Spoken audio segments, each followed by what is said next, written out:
Good evening, ladies and gentlemen. At this time, we'll call back into open session this meeting of the Arlington Independent School District Board of Trustees for November 15th at 7:12 p.m. Thanks everybody for coming out tonight. We'll start our meeting with the opening ceremony, and please join me in the Pledge of Allegiance. I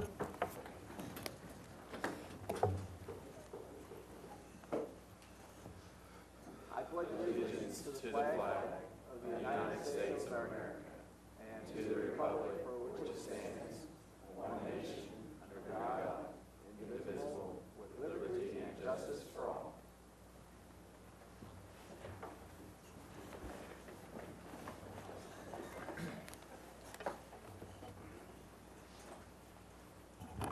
Thank you, and if you would please join me in a moment of silence.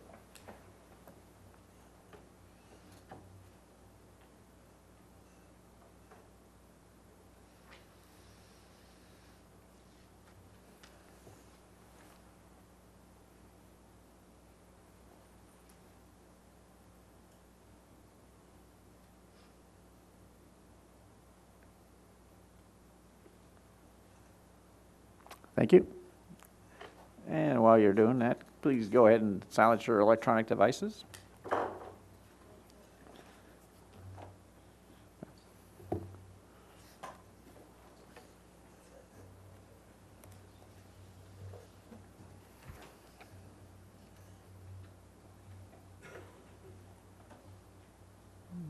This is a work session tonight. We'll go right into discussion. Dr. Cavazos, your name is on here like 8 times. Letter A. Thank you, President Barron. The first item is to review our 2012-2013 action plans as it relates to our strategic plan. And so... He's really excited, isn't he? It's good sound effects. Elaine Say, who's our district consultant who works with us on the action plans and the strategic plan measures, is unable to be with us today. She's not feeling well. And so Dr. Carter, who has been working with Elaine Say closely, will do the presentation and give us an update on our strategic plan, specifically our action plans. Dr. Carter. Thank you. President Barron, members of the board, and Dr. Cavazos. Yes, I'm a poor second for Elaine. She knows the meat of a lot of this stuff, and we're going to go through the progress to date on the action plans by the district. And one of the things that this is sort of a little commentary right up front. As I went through this was something that could help me a little bit appreciate my colleagues, that this is all over and above what the daily operations are. And so this is just really amazing, just the sheer volume of work that have been accomplished, in the strategic plan. So, given that, let me just go right on here. There are the 4 areas, components of the strategic plan, and of course what we're doing tonight is this third one, dealing with the periodic review of action plans to report progress on implementation. The status report on the strategic plan, first there was the review of the action plans that was July through October. We've gone through that process, rather a lengthy process with that. There's the data collection plans for the annual measures, and then there's the setting of the targets on the annual measures. This was mentioned in a previous meeting of the board as one of the areas to pursue. First review, here we have the review of the activities scheduled for completion by the end of October and beyond, in particular through October. Each action plan has been updated with status columns. Some activities have been modified or clarified or deleted, and some have been added as we went through this. You might remember that when the first set of action plans were reviewed, it was sort of like a first shot type thing, but then as things were beginning to unfold and feedback from stakeholders and everything else, things got a little bit changed, but that was to be expected.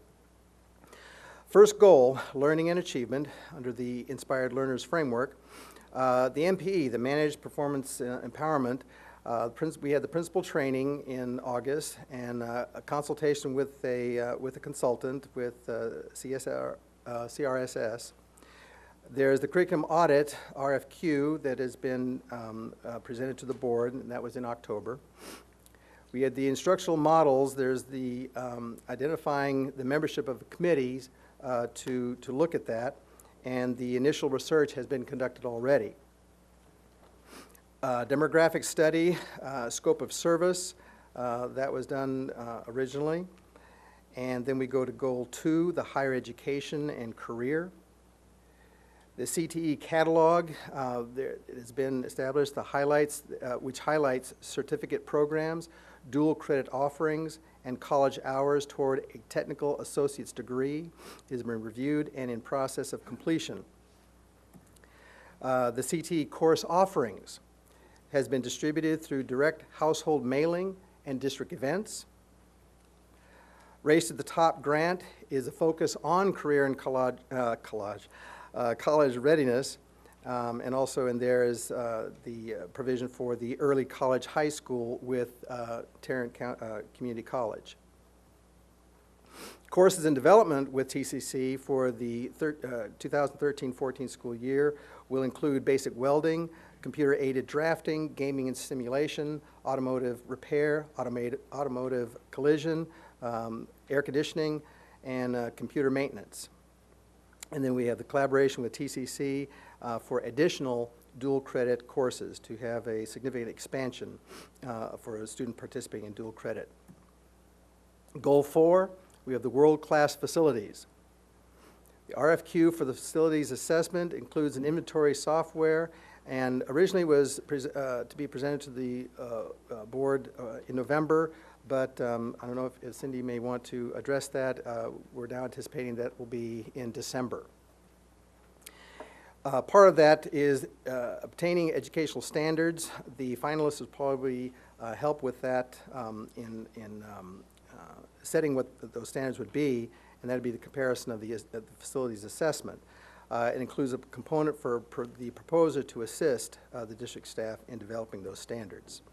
For the Goal 5, safe and secure environment, we have the photos taken at staff or ID badges, the visitor control entry and employee keyless entry control master plans. The committees have been selected to review the plans. The radio and communication system, the vendor has been selected. The camera installation has been complete. Electronic alert and communication system for parents and students. The vendor has been selected, and it now is, the whole thing is looking at being under legal review. And the discipline referral documentation and communication, the monthly assistant principal training has been put in place already, is ongoing. Goal 10, highly effective teachers. The TIF grant for the performance-based compensation was not awarded, but the process, the grant process itself, gave some experience to the staff about best practices. And so it has gathered input from the teacher associations and from principals. National Institute for Excellence in Teaching, 4 schools, that's the terrible acronym, NIET, if you're Russian. But 4 schools have been selected to pilot a new teacher appraisal process, focus on coaching to improve performance, and includes a rubric that uses a comprehensive approach to teacher evaluation. All teachers to be appraised, 228 teachers and 11 administrators were trained already. The competitive compensation, RFQ, has been issued for Human Resources Consulting Services, and board presentation is scheduled for November, and I think tonight will be that presentation. And services to include review of current salary structure for proper alignment, external market analysis of salaries, roadmap for transition to competitive compensation plan with a supporting evaluation system. Goal 3, staff retention and support, strategic plan rollout, new vision and direction, the working culture, identifying members for the committee. We're in that process right now. RFQ will be prepared for external survey work to measure the culture. January is the anticipated awarding date. The board will be getting information about that with an RFQ for the survey work. Professional learning communities and data-wise, staff training has been conducted and support initiated district-wide for PLCs and the utilization of DataWise. Principal contacts have been named for support to the principals for coaching, and this is a transition to the area superintendents when they come on board. Goal 8, customer service. Title I already had a parent data review back in spring 2012 and identified front office staff service as a key issue there. And that was as a preliminary to doing surveys for customer service later on. Customer satisfaction RFQ will be issued for external survey to assess customer service of district service provider departments, and that's expected to be awarded in January. Goal 9, leadership development. For the aspiring administrators, there's been drafted a framework for the curriculum and content of an academy to kind of revamp some of the preparation and training for aspiring administrators to be much more of instructional leaders. New principals implemented a mentor program. New principals, there has been implemented a mentor program and revamped new principal and assistant principal training, and that is geared to the instructional leadership.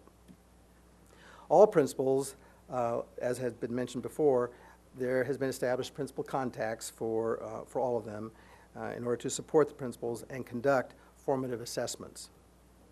All administrators, there's been investigating a leadership training program, and that should be in due course presented to the board for its consideration. Goals 6 and 7, parent and community engagement. Programs currently offered, a compilation of Title I and literacy programs for parent support, an effort to merge the calendars, because right now it's just with Title I, and there has to be a merging of the calendars so that it includes all campuses in the district. Identifying staff, parents, and community members to serve on the committees is being reviewed, and they're to also give review and feedback on the engagement programs themselves. The Superintendent Advisory Board, in the process of identifying the candidates from nonprofit organizations, faith-based, government, higher education, and their function is to advise the superintendent on the engagement of parent and community. Goal 11, communication, and the whole aspiration towards a premier school district. There's been identifying communication strengths, needs, and that was in May of 2012 through an employee survey. And one of the strengths that came out of that was the district announcements and AISD in the news. But area of need was to improve the intranet and communication to staff who have no district email access. Strategic plan website and other materials as part of the communication about the strategic plan, that was conducted through brochures, posters, videos, presentations, water bill, inserts, YouTube, Facebook, Twitter, whatever hasn't been done yet, it will be done shortly. That is the plan and carried out. Stakeholder input, there were luncheons in July, August staff development also, and the meetings with community and students. Next steps, there are two things. There's the data collection plans and setting targets for annual measures. Under the data collection plans, there has to be a plan for each of the 28 annual measures. This is just in a draft stage right now. The consultant, Ms. Say, has requested that a draft be given to her by Thanksgiving. So I think we're probably very close to that, completing that one. And then defining measures in detail, because some of these measures, some of them are rather general. And being more specific with them is important for defining those measures. Then there's focus on steps to gather and report the data, and a mechanism by which we do that, the timeline and the costs, of course. Then, of course, who's going to be responsible for that? I like that one in particular. I appreciate it. Because to me, since it's a bullet on there, it doesn't mean it's only me. It's going to be shared around. So data collection, yes, there will be several of us that will be responsible for that one. Under the setting the targets for the annual measures, we know that's a big thing, that's a big deal, because it's in setting the targets, it's whether we're being successful in reaching those targets, whether it's on the annual basis. It's identifying the measures that have historical and comparable data. Many measures will represent a baseline with new data. There's not necessarily some comparability elsewhere, so we got to use some baseline, and then it's just a matter of moving from there forward.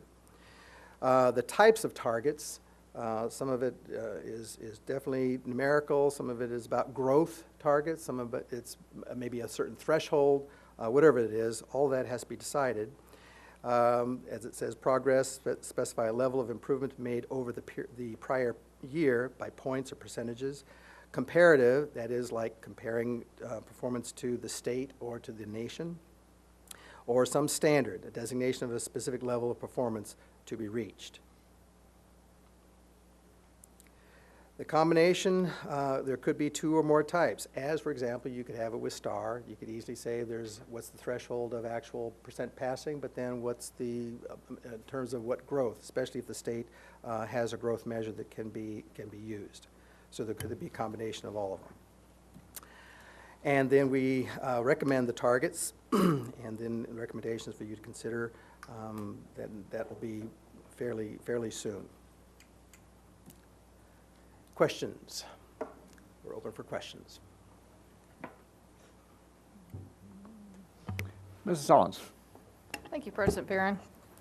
Dr. Carter, thank you. I don't have a question, but I have a comment, and that is Dr. Cavazos and entire administration, thank you.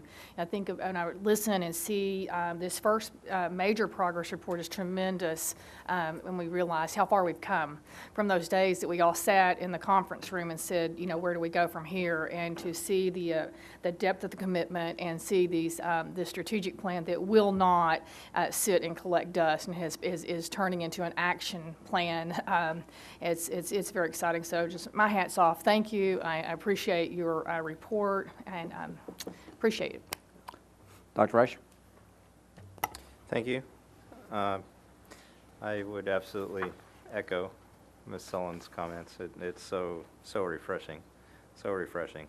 I have a question on the Inspired Learners Goal 2, higher ed, career, the TCC courses and development for 13-14. As an example, do we have, or are we going to have a targeted number of students in total for these programs in mind? Do we have any caps or limitations on that, or is that too early in the developmental stages to know those answers yet? I'm sorry, Dr. Reich, which goal are you referring to now? It's Goal 2 under Inspired Learners. Oh, okay. I know there's I think another it's way slide of doing 6. this. Oh, there it is. Next slide. There you go. Dr. Cavazos, you want to answer that one? Yes, Dr. Reich, we have, we're developing these, and I think we're at a class size, which is about 30, which is one course. Okay. One section of it is about the limit for, specifically the automotive repair and automotive collision is up to 30. And we're articulating those agreements and the courses and the times and things like that, transportation with TCC. In fact, we worked on that some this week and today, so that we can then advertise them to our students. The key time is, as you know, January, for students to have all this information, Right. and be able to pre-register for them. So that's our target, and we're going to meet that target.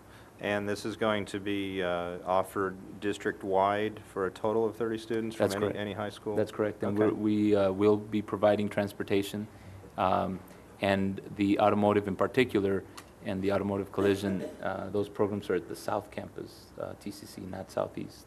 And so we would be providing transportation to the South Campus as well. Okay, excellent. Looking so forward to that. Dr. Rush, can I ask one question? Yeah, go ahead. What's the projected enrollment? What are we projecting? What's our goal for that? For each one of those, about Total. 25 to 30, each one of those. And- So and so we're expecting to fill 25 to 30 on each one of those? that's correct, at this point. Okay, thank you. Let's see, the other question that I had let's see, it would be two more slides away. Under Goal 5, Inspired Learners. The Visitor Control and Entry, Keyless Entry System Master Plans Committee selected to review the plans. Can you give us just a quick breakdown of what that committee selection process is, or if somebody could, that's always something that we're interested in, to know what the process was, and for transparency purposes, and if it's internally only, or if we're using anybody outside the district. Mr. Smith will give us an update on that. Excellent. James? Your first time officially talking with us. Hello there. How are y'all? James Smith, Security Manager. Appreciate this opportunity to speak. What we've done is taken the opportunity to meet with the principals from Arlington High School, Jennifer Young, Michael Hill from Seguin High School, Jeff Province from Bowles Junior High, David Tapia from Hutch Junior High, Selena Kilgore from Elementary of Pope, and then Randy Smith from Bryan Elementary. What we've done is we'll have a meeting. There'll be ongoing. It's an ongoing process. But we've met and sat and discussed what we'd like to see on each individual campus in order to give them the autonomy to do things they'd like to do on a particular campus. And as we incorporate all this, we want to make sure that this is something we do across the entire district. Okay, and so as part of their committee membership responsibilities, are they going out to their prospective colleagues? Yeah, they go back to their respective Just make sure campus there's and buy-in at consult each. the people at that same level, Yeah, at yeah. the same grade level, and we'll come back with a consensus. Good. And from that point, we'll make a recommendation to the board. Excellent, excellent. That's great. That's great. That way everybody's on the same page. Okay, I only had one more question. That was on Effective Leadership Goal 3. Again, on committees, it was the working culture, identifying members for committees. The RFQ will be prepared for external survey. I was just curious, identifying members, is that for the committee for who's reviewing the RFQs that come back in, or is that a different, what is that committee specifically? No, the committee on that one in particular, tied to the survey work, is to get input as to the type of survey, the mechanisms that we survey, making sure that we're reaching the audiences and things like that. Okay. Basically to discuss the framework of our surveys with them, and be transparent about our expectations for the survey and any strategies that they could provide for our communication efforts to staff, because we'll be surveying employees as an example.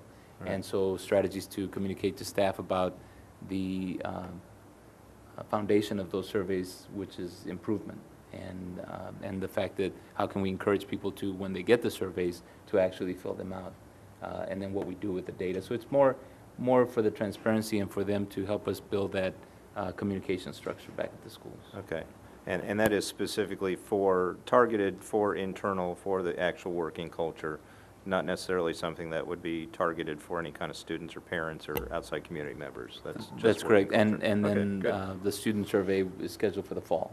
Okay. And I would like to clarify about the enrollment of these programs. That's the capacity of the South, TCC South. And so I think as we initiate these programs and gain interest in these programs, it'll drive the need to have further discussion about how we expand them beyond South Campus and other ways to do that. That's excellent, and looking so forward to the potential of our kids getting a college degree and a high school degree at the same time. That's stellar. That's all I have. Thank you for everything. Thank you, Dr. Carter. Okay. Thank you. Next item is the RFQ for Human Resource Consulting. Dr. Cavazos. Thank you, President Barron. And this, as you heard from our action plans, this is a part of our strategic plan, is to engage with a human resource consultant to prepare for a competitive compensation review. And so Marilyn Evans, Assistant Superintendent for Personnel, will provide the introduction to that. Marilyn? Good evening, Mr. Barron, members of the board, and Dr. Cavazos. One of the strategies of the Achieve Today, Excel Tomorrow strategic plan is to implement a competitive compensation plan, develop a measurement tool for teacher effectiveness that positively impacts student learning. The activities identified to accomplish this strategy include engaging a human resource consultant or consulting firm to assist in the development and implementation of a new competitive compensation system. The district issued a bid request for qualifications of the Human Resource Consulting Services, and it was issued to 6 firms to procure these services. The Texas Association of School Boards submitted the only response to this RFQ. A committee comprised of the interim superintendent, the associate superintendent of finance, the assistant superintendent of personnel, the executive director of finance, and the coordinator of personnel interviewed the TASB representatives and regarding their qualifications and proposed services. This evening, Cindy Clegg, director of TASB Human Resource Services, will present an overview of TASB's qualifications and services TASB's responses to provide in response to the RFQ. And at this time, I present to you Cindy Clegg. Thank you, Marilyn. Good evening, Dr. Cavazos, board members. Thank you for this opportunity. After looking at your agenda and your strategic plan, I know you have a lot on your plate this evening, so I will briefly hit the highlights of our proposal and then open it up to any questions you may have. TASB HR Services has been providing compensation services to schools since 1984. We work for schools and only for schools, and this is really our core business, is helping districts with compensation services.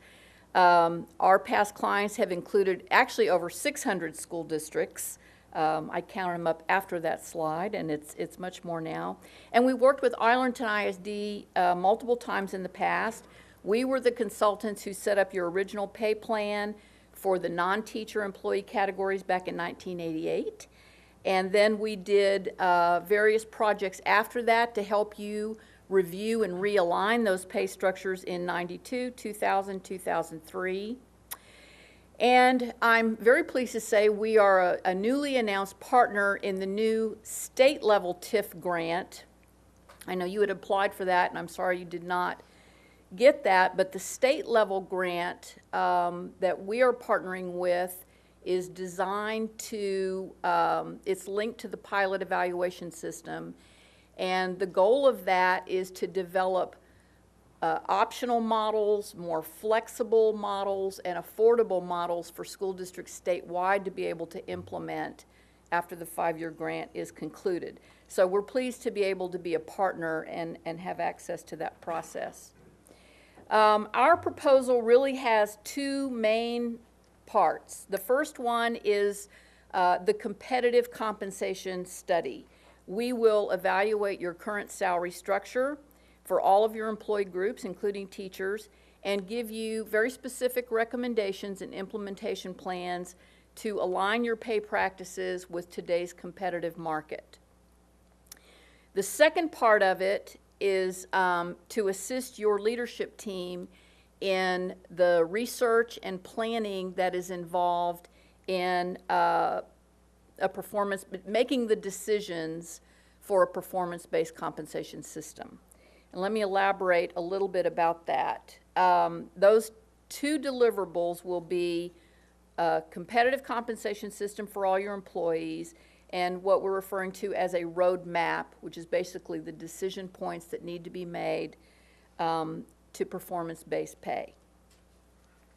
The competitive compensation part of this, the review of your current salary structure, will involve an extensive job market analysis. We'll be using school districts. We are the group that does the most up-to-date research on salary surveys in public schools in the area. We also subscribe to several private sector third-party surveys in the Dallas-Fort Worth area that will cover the other government organizations, business, and industry. We will be looking at job alignment in your pay structure and whether pay grade placement for jobs relative to their responsibilities is appropriate both for competitive alignment and for internal responsibility. We will provide you with very specific recommendations down to the employee level for pay adjustments based on whatever your budget is. We will provide you with cost estimates for general pay increases to fit your budget and any special adjustments that we'd suggest for people who are out of line or that we consider to be at risk. We'll also be working with your administrative team on strategies and procedures. A lot of what impacts your competitiveness is not just the alignment of pay structures, but also how new hires in critical positions, strategic positions, are brought in and placed. So we'll be looking at all of that and providing an administrative procedures guide at the end of the project. And we'll, along with that, according to the terms of the RFQ, we'll provide you with cost estimates that are very itemized, group by group, so that you will be able to see, based on our recommendations, what different choice models would cost you, as well as 5-year projections for maintaining a competitive system. Because as you know, you're shooting at an moving target, and it's an ongoing process to monitor and adjust. So all of that, those are the big deliverable pieces of what will be involved in the competitive compensation study, what I'd refer to as your base salary and stipend structure for employee groups. The second part, the roadmap for performance pay, there's really two big pieces of that. One is providing you with a synthesis of the research, both at the state and national level, of what is being done and what is being implemented in performance pay across the country. And as you know, largely through, because of federal funding, for the last 8 years, there's been more activity, more research, more publications on performance pay in schools than, you know, in my whole 30 years working in compensation. So synthesizing that to a usable format for you will be the first piece. And the second piece is assisting the district with stakeholder input, gathering and synthesizing stakeholder input, which would include teachers and teacher organization reps, campus administrators, community business representatives, and your leadership team, the district leadership team. We have not had, I've been sort of vague in the proposal about how we do this, other than through focus groups, web-based surveys, and other input gathering methods that we have at our disposals, because that really involves kind of a conversation about what are the best approaches for your school district. But multiple stakeholder meetings and focus groups, and then we have a web-based survey service, which we would propose. We have some models that, well, Austin in particular, the model they use to gather teacher and principal input at the start of their development of their strategic plan, and can obtain some other models that districts have used to help design that survey. Our role in the proposal would be to help the leadership team design the survey questions, administer the survey, certainly to teachers and principals, and we can talk about other groups that may be appropriate for that method of input, and then synthesize and analyze that and provide that back to you in a usable format. The end of this, what we envision to be, is a roadmap with the decision point after the stakeholder input has been gathered, because I think that's key to this roadmap of where you need to go and what choices you want to put on the table. The roadmap of decision points with the options available to you and the pro-con issues you need to make in making this decision to go forward, and the scope of which you want to engage in that. So those are the things that we propose to deliver during the 2012-13 school year. 2012-13 school year. And this is the timeline that we would propose. December and January would be committed to data collection we would have to start with, basically we start with a snapshot of all your current staff, pay, duty schedules, all that sort of stuff. That is the basis for our modeling of different compensation plans and cost estimates. In January, we would have we would be doing the review of your current structure. We would complete the market analysis. We would have performance pay research, a report for you on that, and convene a compensation advisory committee.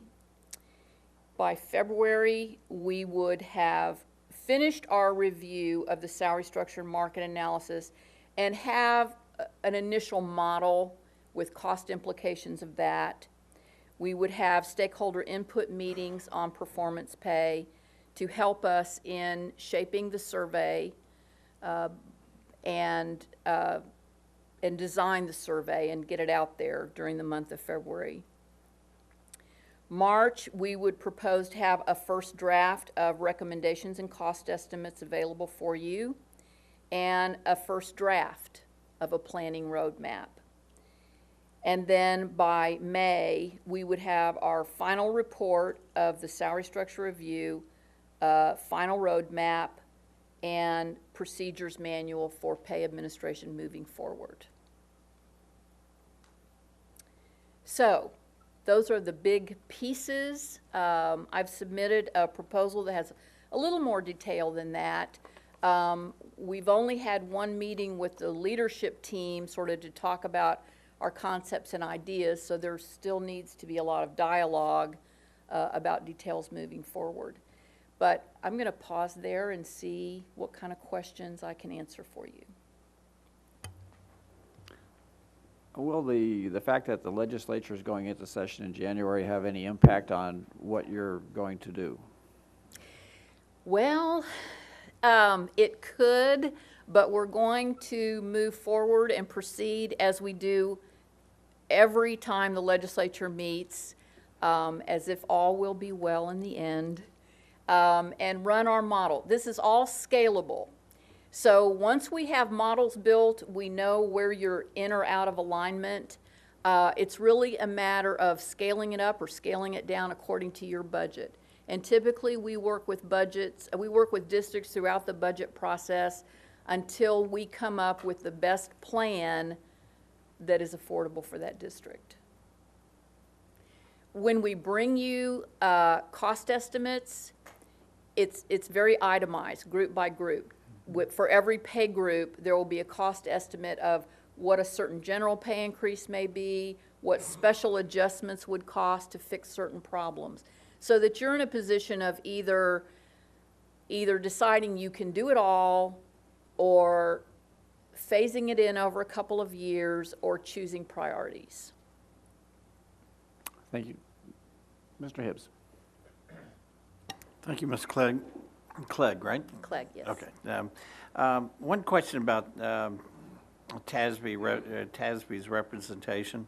I know that you guys, you mentioned that have conducted this with over 600 districts in the state. Specifically, you mentioned Austin. Had you done something similar for Austin School District, or? Our business for the last 30 years has been focused on the competitive compensation piece, Okay. making sure school districts have market-based pay plans and helping them maintain those. Performance pay is a very new thing, as you know, in public schools.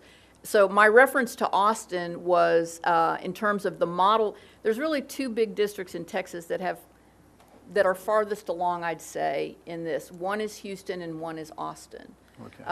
And Austin went through, and they're very different plans and they took very different approaches. But Austin went through this process of getting stakeholder input, doing staff surveys, using focus groups before they made the decision. Okay. Their approach has been more similar to your RFQ. Okay. Specifically with the TASB group, what I'm just wanting to question is, we're not the largest district that you're going to be doing this this study for, this comparison for, are we? I mean, No, the market-based compensation, the performance pay piece is new Right. to everybody. No, the market-based compensation piece, we have worked with, Dallas last Okay. year. Dallas, El Paso, Fort Worth. and that's all I want to, sometimes people hears the great things that TASB accomplishes, but it's with many of the smaller districts across Texas and not necessarily the larger districts. I just wanted to make sure that we were clear that this is something that TASB has worked with the larger districts in the state doing similar type of opportunities. And, Yes. okay, thank you. Dr. Rush? Thank you. Cindy, I have a question on the job classification review portion of the presentation that you gave. On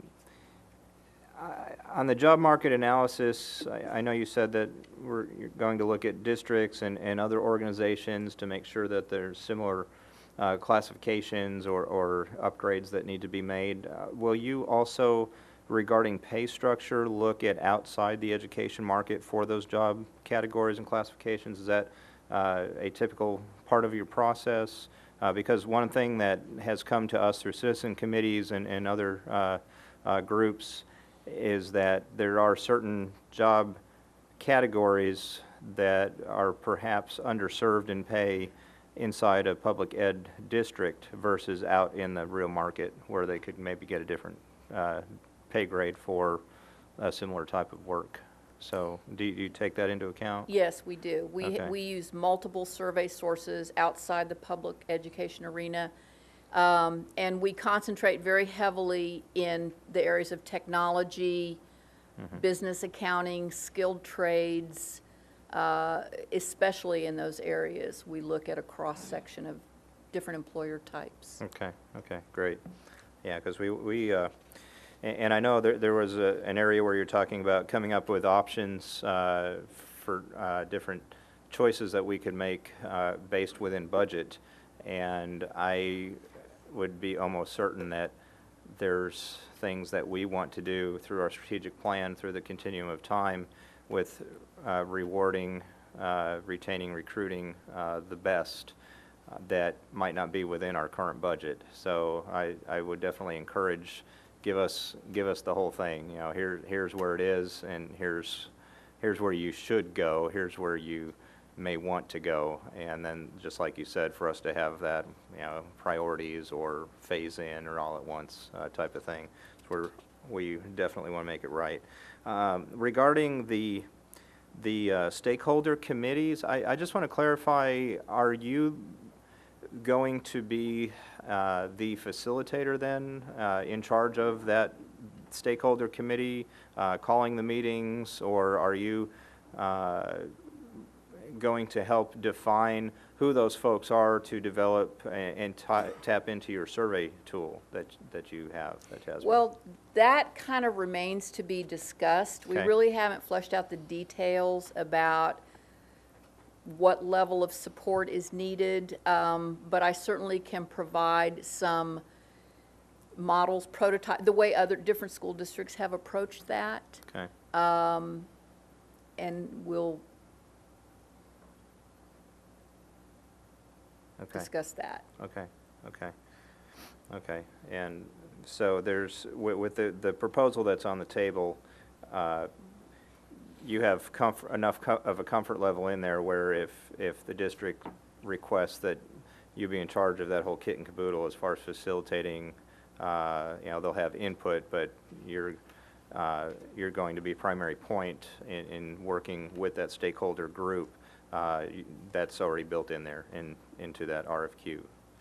Actually, no. Okay. What's in the RFQ now specifically is the design and administration of the survey, and probably preceded by some focus groups, and then the survey, and the research report. Okay. What you all, if you all want us to personally facilitate some education communication activities, you know, we can talk about that, but that's not, we didn't envision ourselves in this particular proposal as being the leaders of everything. Okay, okay, okay.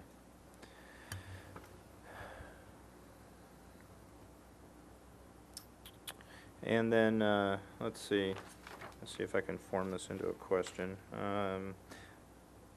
On the timeline, in February is when the stakeholder survey is conducted, market analysis is done, stakeholder input meetings on performance pay is conducted. I guess I'm a little confused. Stakeholder input meetings, can you explain that a little bit more between the stakeholder input meetings versus a stakeholder survey? Is that all the same group? Well, Or is stakeholder the wrong term, or? What stakeholder input, what I meant when I meant that is to have either with the leadership team, with some board members, with some focus group, whatever structure the district has in place, having dialogue and getting inputs to design that survey. What kind of questions need to be asked, of which groups, going over samples from other districts. So that's what I meant about inputs into the survey design. Oh, okay. And then the actual conduct stakeholder survey is more of a wider net out Yes. to the larger group of teachers and employee groups that we have within our structure. Okay. That's all I have right now. Thank you so much. Mrs. Pena? Yes. Welcome to Arlington. Thank you. They pretty much covered a lot of the questions I had, but one I'm going to ask is a little bit more specific and is kind of in the area Mr. Hips was asking. When you do your research for performance pay plans used in schools nationwide, will the comparison be also for schools with the same amount of students as we have? Our budget is a lot smaller than the one in Austin, so you know we do have those restrictions as well. So what things are you taking that you're comparing?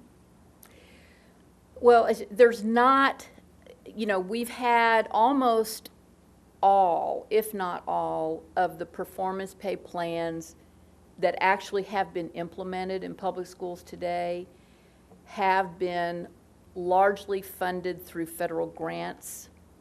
There are a few that have been locally funded, and there's a few that have, you know, they found ways to locally fund the plans. Those are, like I say, few and far between. So there probably are no exact comparables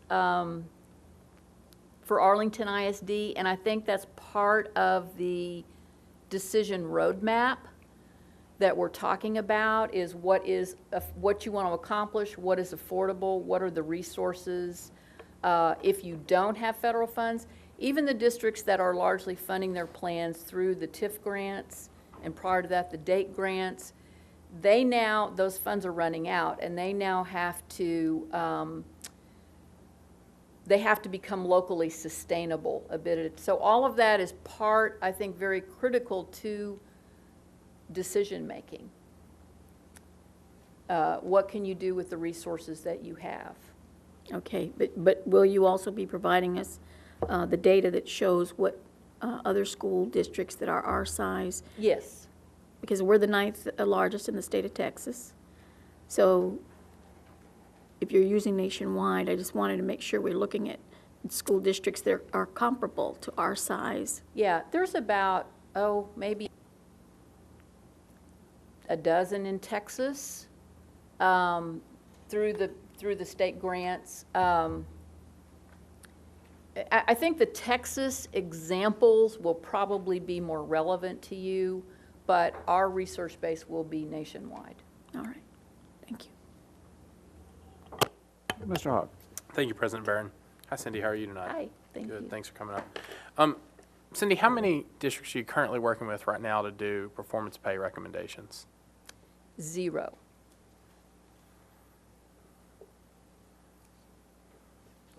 When you come back with these recommendations, are you going to have recommendations going all the way down to even stipend levels, what you think stipends should be in there, what shouldn't be in there? Well, stipends are part of the competitive base pay plan. They're not, it's not base pay, but in the competitive plan, we will be looking at different kinds of teaching stipends that are paid for credentials, critical shortage fields, hiring incentives, those sorts of things. As far as performance awards, we aren't really planning, in this year at least, we are not planning to make recommendations to you for performance pay. We're going to guide you through the decision process and the research to make those decisions for yourselves. So there's the, you know, the market-based is keeping you aligned with your competitive market for different jobs. All right. And the performance-based really is a planning year, guiding you through that planning process. Okay, so my question is going to be on some of the other pieces. You said models. When we do these stakeholder inputs with teachers, because when I mention performance pay, the first response is automatically hit the brakes, stop. But then when you explain Harrisburg, Colorado, and some of their performance, it's a pretty strong response from teachers saying, oh, that's pretty interesting, and they respond to it. So when you do those stakeholder input meetings, are you just going to say what makes you feel good? Or are we going to show them, here's some models. Which one would be more tolerable to you? Which one is more incentive to, as a teacher base, to bring in? Well, I think that the you can't really get the buy-in from teachers for a performance-based reward system before you have the evaluation piece in place to show them how those decisions are going to be made. And since you are just at a pilot stage with a new teacher evaluation pilot, at this stage of the game, my suggestion in getting teacher input to this would be assessing what people believe matters, what the values are, what kind of inputs have the greatest impact on improving student achievement. Much more of a baseline, because at this is my understanding that you don't have a teacher evaluation model in place that would really delineate performance levels for a reward system. Okay, then let me ask you this question. Are you going to profile teachers so that our high-performing teachers, we know which system would work better for high-performing teachers?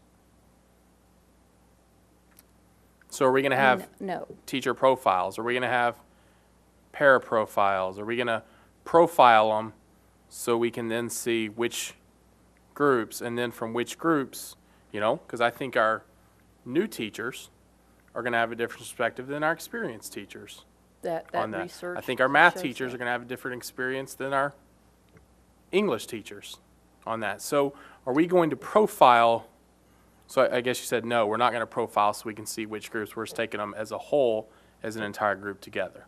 Well, no, in designing the survey to see how people feel about these things, we can set up the demographic breakout groups by any way you want. It can be by certification field, by I'm not looking for demographics is one piece. Where's performance play into that? Am I looking at one of my high-performing teachers and one of my average-performing teachers and looking at the exact same structure? Do you, well, the first step is making sure that you have the means to identify the high-performing. Agree 100% with that. Your evaluation pilot of the 4 school, that's what Texas is going through right now. And that's why I think there's so much that's going to be going on at the state level. This year is the pilot for a new teacher evaluation system in 100 districts. You're one of those. Followed next year by the training and expansion of that. And we'll know a lot more, and teachers will know a lot more about what evaluation can be and what multiple measures add to the process over the next few years. But most districts aren't there just yet. Well, and I don't think we have to link performance pay into what our concern is.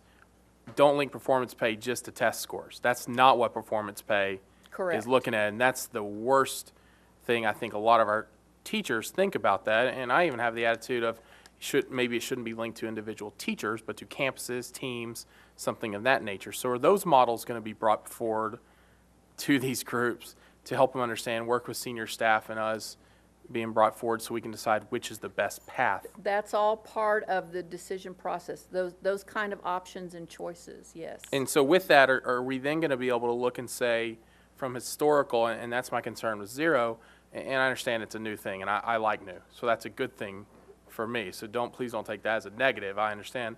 But are we going to be able to look at what a recruiting impact is by then bringing that in? That's why I ask about the profiles, because if I profile out a high-performing teacher, and I know that, and that's enticing to a high-performing teacher, how's that going to then impact my recruiting impact to bring those in? I mean, that's where my questions are right. going. And we are at a point right now where we have more research on what effective teaching competencies are than we've ever had as a country.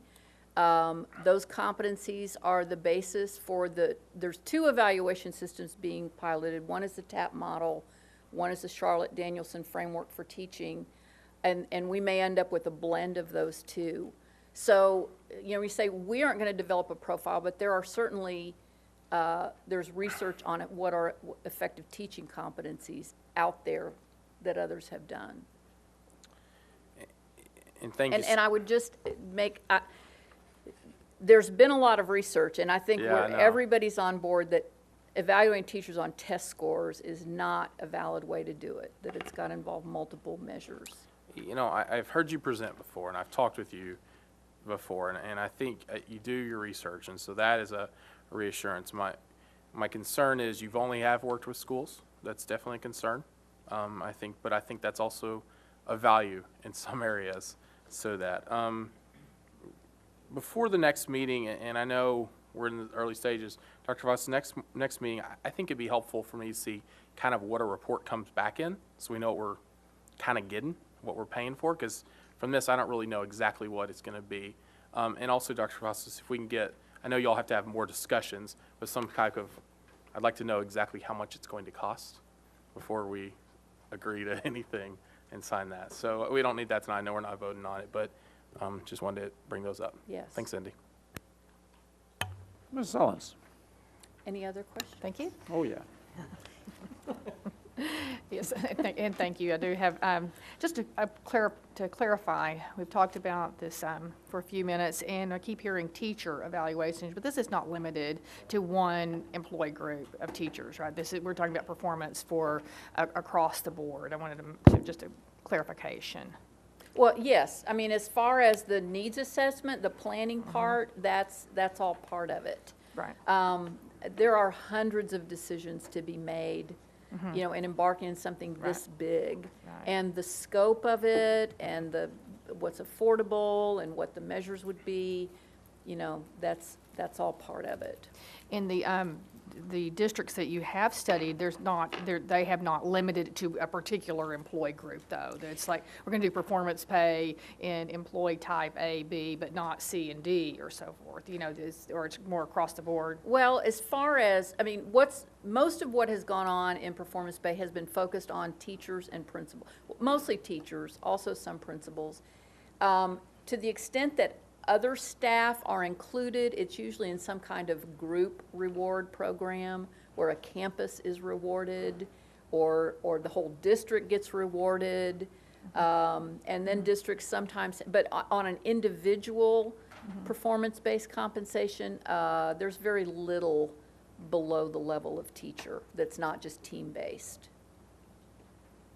Okay. There may be attendance award programs, things like that for some of your hourly level staff, but not much else.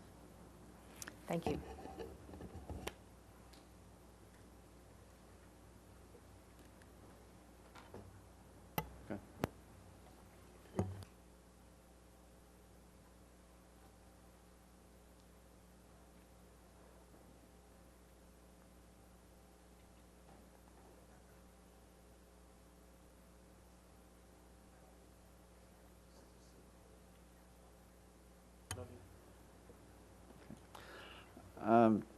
Perhaps for Dr. Cavazos, we're going to do a curriculum audit, facilities audit, surveys here. This is a lot of impact on our staff. That's correct, and the other component of that is the surveys of our community, parent, and employees about their workplace environment and things like that, and principals and the support they get from central office. That's all the same time frame.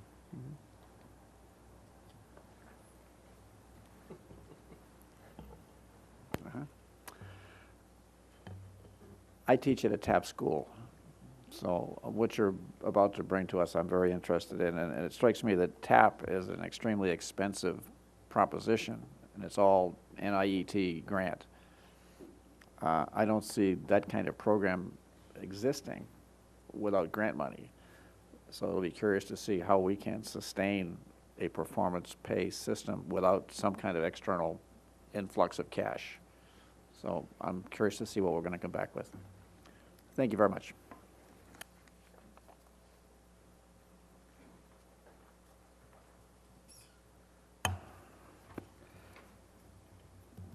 Dr. Cavazos, RFQ for facility assessment. Thank you, President Barron. At this time, we'd like to ask that we pull that item and not discuss it tonight.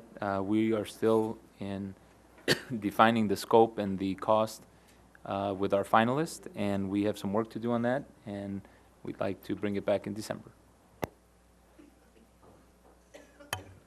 It's pulled. Next item is curriculum assessment results review. Thank you, President Barron. And this evening, we'd like to discuss the first curriculum assessment and the data related to the curriculum assessment. And we'd like to discuss it in three parts, three logical parts, I hope. One is to discuss the framework of the curriculum assessments, to have a brief reminder and a review of what our curriculum assessments do and what they do not do. And then to discuss the scores or the results. And then to discuss the response to those and the support system, specifically with principal contacts and their perspective and their influence on the curriculum assessment. So at this point, we'll start with Renee Pope. One quick question. Since the approach is going to be that in 3 different tiers, can we ask questions at the end of each of those? Yeah, we're still in the work session mode, so jump right in. Okay. And Renee Pope is our science coordinator who is currently overseeing the 4 core areas, and so she's presenting the portion on the curriculum assessments and their content. Renee? Well, President Barron, members of the board, Dr. Cavazos, my task is to provide you an overview of our curriculum assessments. The first thing I'd like to let you know is that the curriculum assessments only cover a portion of the curriculum. That portion depends on a very strict timeline that we follow. The length of the assessments can be anywhere from 15 items to 30 items. Our assessments are designed to be diagnostic in nature.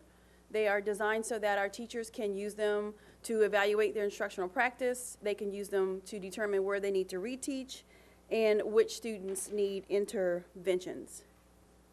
What guides what will be assessed and how we communicate to our teachers is something called our curriculum assessment timeline. And every tested grade level has a timeline in every course. It lets all of our teachers know exactly what standards will be assessed on each assessment. And every year, the core curriculum departments change it. So it's updated annually. This is what it looks like. This is an example of 3rd grade reading, and it is our STAR assessment timeline. And as you can see, all the reporting categories are present. The standards that will be assessed on STAR are present. For this example, this is grade 3 reading, so there are exactly 3 assessments that they will take this year, and the X's indicate that that standard will be assessed on that assessment. And so it is fair game for items. And these are available on Curriculum Central for all grade levels that are assessed in all courses. Renee, you may want to point out that that's just a very small part of the timeline. That's a section of it, right? Oh, yes. I want to point that out. Because if teachers thought it was just that, they'll be so excited. No, this is just probably a half of the first page. Some of the assessments are, some of the timelines are 2 pages, some are 3, because on the timeline is every single tech that's on in the STAR. So this is just a snapshot. This year, we had changes to our assessments. We did make the items more rigorous, and so we will have our students more prepared for the STAR assessment. We used our data from last year to inform those decisions. And also new this year, we have writing assessments, and those scores are actually now available online. Our teachers input them online. And that is all I have for curriculum assessments, frameworks. Ms. Pope, I have a question for you. These assessments are specific to grade levels that are getting hit with the STAR test only. We don't have any curriculum assessments or common assessments for other grades that are not required to have a STAR test? In science, we do, because the science STAR tests are composites. The 5th grade test is a 3rd, 4th, and 5th, so 3rd grade takes an end-of-year assessment, 4th grade takes end-of-year assessment for science. And our 8th grade assessment has 6th and 7th grade texts, so 6th and 7th grade are both assessed. Okay. Okay. Now, let me ask you this. There are some groups that are quick to point out in Texas that our legislature has only required one exam, that it's the individual district's fault for over-testing kids through these types of curriculum assessments.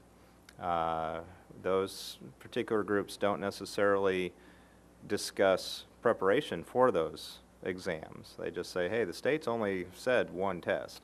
It's all you districts that are over-testing these kids and causing all of this and teaching to the test, et cetera, et cetera. So my question to you is, given that bit of information, what is your assertion for our level of balance in this district?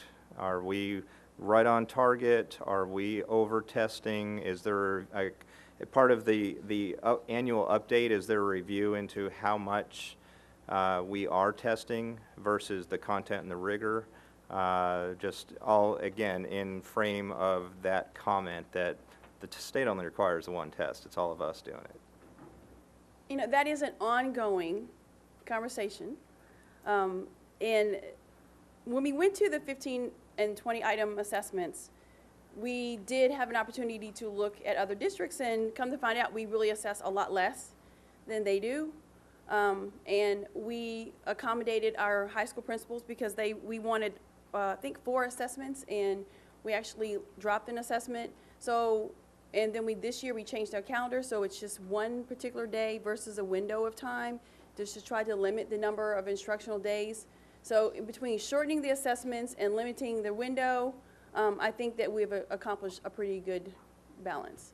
And our tests are very diagnostic, and because we're having such a wonderful run with the DataWise process and with working as professional learning communities, the data has really helped inform and support those systems as well. So I think altogether it's a very balanced approach. Okay. Can I ask that question a little differently? Sure. If you didn't have the tests, what would you use as an intervention measure to determine where the child is? From the district level or from the campus level? From the campus level. I would, my assumption is that you're using it as a tool to determine where the child is. So if you don't have that tool, what would you have available, if anything, to assess the child? Well, you wouldn't have anything effective to assess a child. But our campuses are really, they are coming on board with developing their own common assessments. But we use our district assessments to kind of take the temperature throughout the year and let us know as a district where we need to intervene and provide support. So I think if we didn't have those assessments, it would be scary. Dr. Carter, you have something you want to add there? Oh, you betcha. Part of the issue dealing with testing, of course, I think if anybody was there at the meeting on Monday, those are the lemons of the lemon tree, that sort of thing, and it's really about how you use those lemons. And it's, you know, when things are used as a hammer, then yeah, people are going to respond that this does not contribute to the learning environment. And what we're trying to do, of course, is use curriculum assessments in service of the teachers being able to do what they need to do to help students. And so it is to use it for intervention, for instructional improvement. Now, if we didn't have the district-wide assessments, like Renee said, they, more and more of the campuses are using campus-based assessments. But that's going to be a learning process because the rigor of those campus-based assessments aren't necessarily up to the rigor of STAR, but the curriculum assessments are. And when we look at which you'll see later, we have very comparable kind of data to the STAR test when we see the outcome of here. But the campus-based assessments and the curriculum people have been checking up on some of these. It's still at a much lower level than the rigor that STAR requires. So if we didn't have the district, I don't think it would get there. Now, it would be nice, developing capability and everything else, that those campus-based assessments will get eventually to a point where it is at a level of rigor that is sustained and pervasive throughout the district. Well, that would call into question whether or not there needs to be a district-wide assessment. And that'd be great to be able to phase it out because the capability of campus-based assessments rises to that occasion of rigor. Would you say the quantity of our district-level assessments now is the minimum possible to achieve the highest yield as far as data collection and guiding our district for achievement? I haven't done the economic tweaks? utility function on it, but I would say it's close. It is really all about the response to them. Okay. If there was 100% response to the district-wide curriculum assessments in accordance with what the principles of the professional learning communities, using data-wise, and the caliber and level of discussion about examining instruction, all about it, then yes, that could be pared down more. But it does tend to be, that's not pervasive. And so it's not there yet, but it's trying to move that along. So no, that utility is not quite there enough. So 3 is probably a good number. Well, that's great information because as Legislative Affairs Chair, we're going to need that type of information specifically in this legislative session because that's a big talking point right now for groups that you know. Yes. Okay, thank you very much. Thank you, President Barron. I had and I appreciate the comments because I've heard them this week too, but I think we also need to remember that with a STAR test, that it's a battery test. We hear the one test because if I remember right, high school students have to take 15 tests before they graduate and pass 15 tests, so that if they have to repeat, more than one, so it's not at all one test, it's multiple tests. So I just think that that's something we need to keep reminding too. And I believe that from the tremendous amount of data we received on these curriculum assessment tests and benchmarks, that they're predictive. And so that we're able to make these mid-course corrections. And nobody wants to over-test, of course not. But if we wait, too long, and then the child misses that test, then the tremendous implication it has for that student. So, but I heard the same conversations all week about the one test, and I wanted to mention more than once that time that maybe that there's more than one test. So I did have a question about the writing, Or either one of you? Yeah, either one. I'm always very interested in writing development for our students, and I heard you mention that there's a change in the way we're doing the assessment. We did assess writing last year? Yes. Okay. The composition portion, though, it was, for the teachers to score them, but it didn't get recorded externally at all. This is the first time that the teachers, using the rubric, the state's rubric for scoring compositions, they actually put those scores online, so they can get captured. Okay. We haven't analyzed that yet, but but we will Okay. All right. shortly. So it's just data collection now? Yes. Okay, great. All right, thank you very much. Thank you, Ms. Pope. What's the turnaround time from when the students take the test until the teachers get the data back? In many ways, it's up to the campuses. The campuses themselves scan it. And so the campuses vary. Some of them, they turn them into a particular person, and that person may wait until all of them are in before they start scanning it, then it appears on Polaris. Some campuses, the teacher may go in there and say, scan those right now, and it gets up there. And it's not the entire campus for that particular subject, but for that teacher, the teacher wants to have it right away, and they get it, and it's immediate. And we're talking within seconds, within a minute of it being scanned, it's up on Polaris. So that's all self-contained at the campus? Yes. And then you have access, or we have access to all of it? Yes. Okay. Is it 12 tests or 15 tests? For the EOC, it's 15. It's when they split out the English language arts in between reading and writing, and so now it's 15. It's not 12.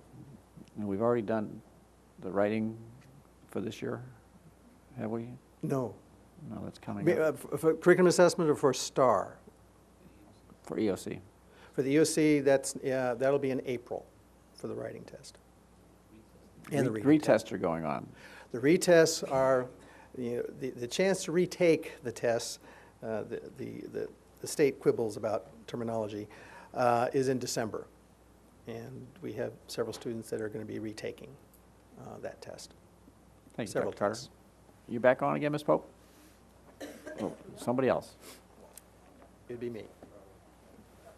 Dr. Carter? Okay. Okay, continuing on with the curriculum assessments, you have the report for the district, which looks like this, but since it's very difficult to see, to explain it, I'm going to give just a little portion of that to explain it. This is the percent passing on the curriculum assessment of the first cycle based on the various percent correct passing standards. So as you see the heading across the top, it goes from if you get 40% correct, that's a passing standard. Then underneath, it's what's the percent of the students that meet that standard. And so you go all the way from 40 all the way up to 70, and of course 70 being the highest rigor for a standard. Then you see the percent passing going down. For the color coding, it's strictly in the 90s, you got dark green. In the 80s, lighter green. There's no color for the 70s. The 60s is kind of this orangish, yellowish kind of color. And if it's below 60, it's in the red. Which column is the state standard from last year? We don't have any. They haven't made up their mind yet? They have not made up their mind. Well, it's probably been recommended, but it hasn't, and it's being looked at. We're supposed to get the actual standards named in December, but the file should be coming and all the updated reports coming in January. Now, one of the things is there'll be different standards for each of the tests. One test may be all the way up to the 60, or it could even be 70. But another test be as low as 40. Just like with the EOC, we had 37% for algebra, but for the writing, it was 64%. So it could vary quite a bit. Okay. Notable findings that we had on this first round of the curriculum assessments. As the passing standard moved up 30 percentage points from 40 to 70, the passing rates drop 47% on average. There's some areas where it's as high as 56%. but it's, on average, it's 47% reduction. The greatest drops occur in science and social studies. The lowest passing rates tend to be in mathematics. The critical points tend to be in the 50 to 65 range. That is when the slope changes or the change in the drop makes some sort of a shift. That tends to be in that 50 to 65% range of the passing standard. And lastly, the performance gaps increase as the standard increases. Now, visually, on that last part, as an example, you have, like with reading, you see going from with the x-axis showing the passing standard and the y-axis being the percent passing, then you see that at the 40% standard, the gap is fairly narrow, and then it widens as you go all the way down to the 70% level. I don't see red on there. It's embedded. If I spread this out, you might see this little shade. I think the red, the African American, is probably real close. You see, look at 60. You see just the slightest little bit of red on the 60 at about the 66% With the passing green level. kind of pass. It's embedded. It's hidden behind another Okay. color, is what it is. And you see that quite often, that they're almost performances almost exactly the same. Now, what I mean by the critical points, you see with these two junctures at 50%, all at once the slope tends to go down more, just a little bit. And that just means, well, it seems to be like pretty easy items, probably up to 50, and then all at once some harder items, and the drop in the percent passing will start going down further. And then you reach 60%, and then it really drops very quickly beyond the 60. So it's probably an indication of just how difficult that more items were at that point on the curriculum assessments. With the math, you see how it drops considerably and how the gap widens, and it has kind of a mixed critical point areas, not as dramatic as reading, which in some ways is good, in other ways not so.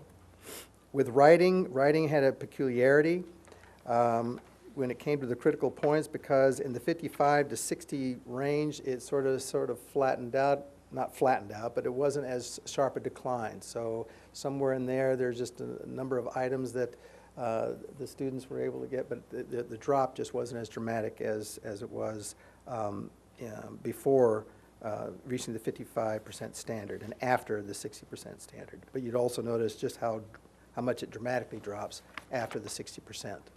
Now, part of this is by design in the curriculum assessments themselves. The curriculum people try to have the same proportions of readiness items, and which are just harder items, just like it is on STAR. Again, they try to parallel as much of the difficulty level as possible on the curriculum assessments as they are on STAR. So that's why, at a certain point, it'll drop, dramatically. With social studies being one of the largest drops of all, again, you have a wide mixture of differences at different points. From 45, there's a little bit of shift of making things, it seems like it's easier after that.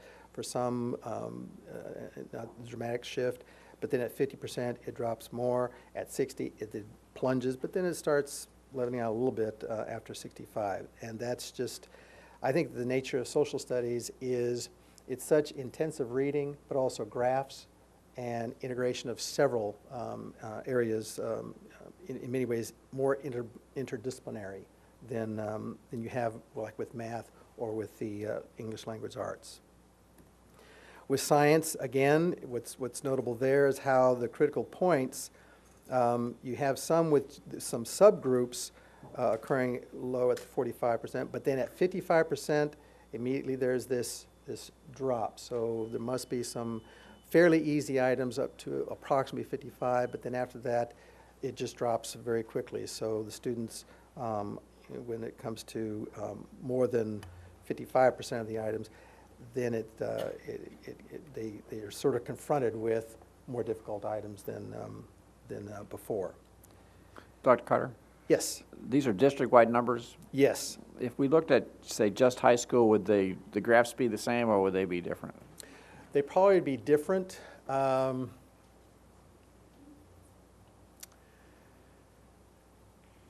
If you look at you have the high school results in there. You have, in high school, you tend to have more red.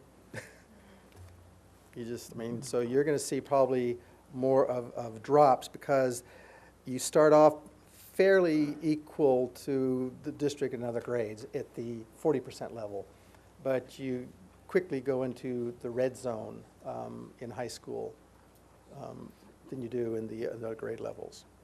So it might show a little bit of a drop. Now, I don't know where the critical points are necessarily, but in terms of the way they have designed the curriculum assessments, it's probably going to be fairly similar. Even with all these, you can see how pretty much they're similar across all the all the subject areas, but mostly, and this is the thing I wanted to show the most, was how the gap widens as the standards go up. I have a question, Dr. Carter. I know that these assessments are based with STAR in mind versus our historical data is going to be tax-based.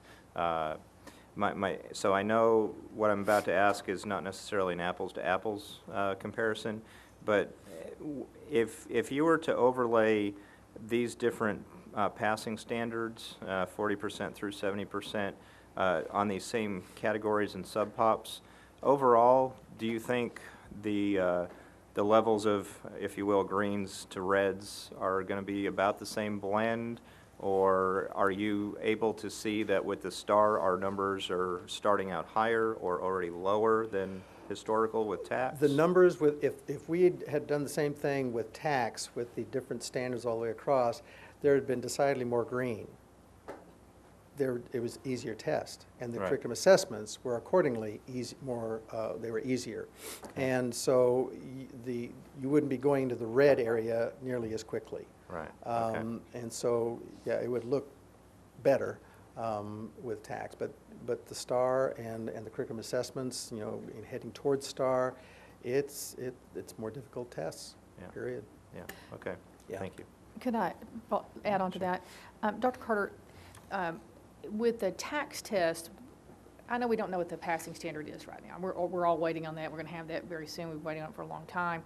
But the passing rate that was set for STAR, can you give us a feeling for what percentage that was the state had? Was it, if we were waiting on the tax passing standard, and then we got it in December, what they came out, was it 50%, 40%, 65%? What was it like the last time we did this with the state? The state didn't give us percent. For instance, when social studies, as an example, when social studies and tax became part of the accountability, the passing standard was set at like 48%. I'm talking about for the high school, was about 48%. Which is also why the percent passing was quite high, and we didn't think that social studies was an issue.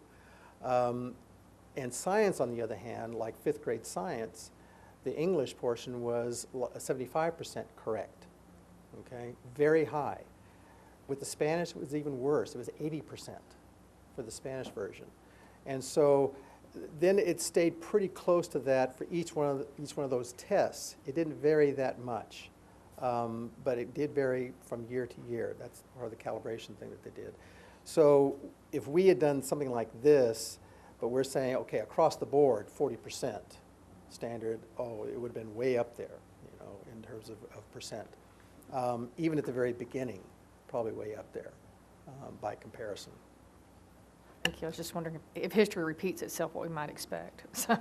Well, and the part that is, the reason why that we wanted to do this like this is in anticipation of not only whatever the passing standard might be, but it's also, don't forget, that the phase-in on STAR and it's going to increase over time. Like, for instance, the passing standard with the test, let's say the EOC reading, ELA reading, the passing point on there doesn't even meet the minimum standard eventually at the final recommended.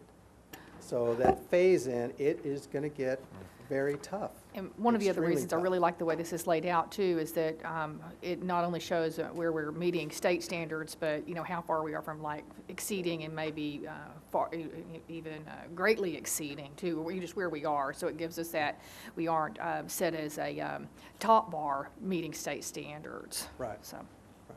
so thank you. Yeah. This is cycle 1, Dr. Carter?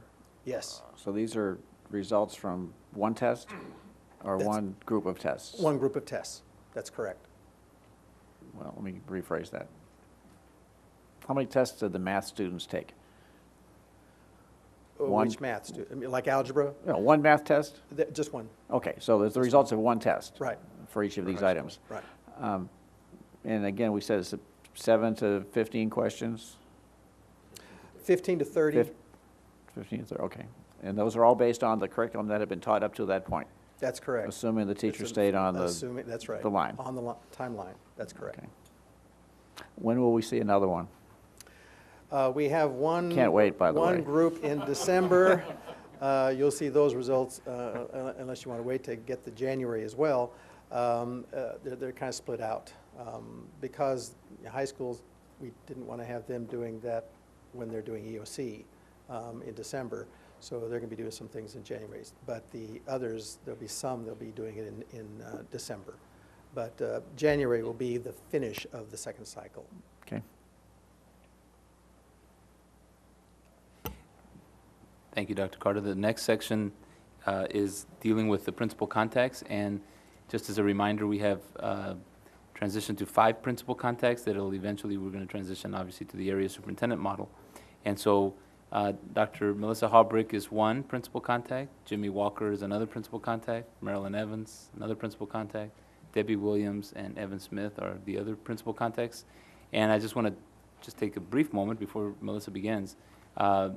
This is in addition to their responsibility currently. And so they've done an exceptional job as being principal contacts and supporting the principals. And so Dr. Haubrick was volunteered to be the one that presents this portion for the principal contact. So I just wanted to set that context as we go. So Dr. Haubrick.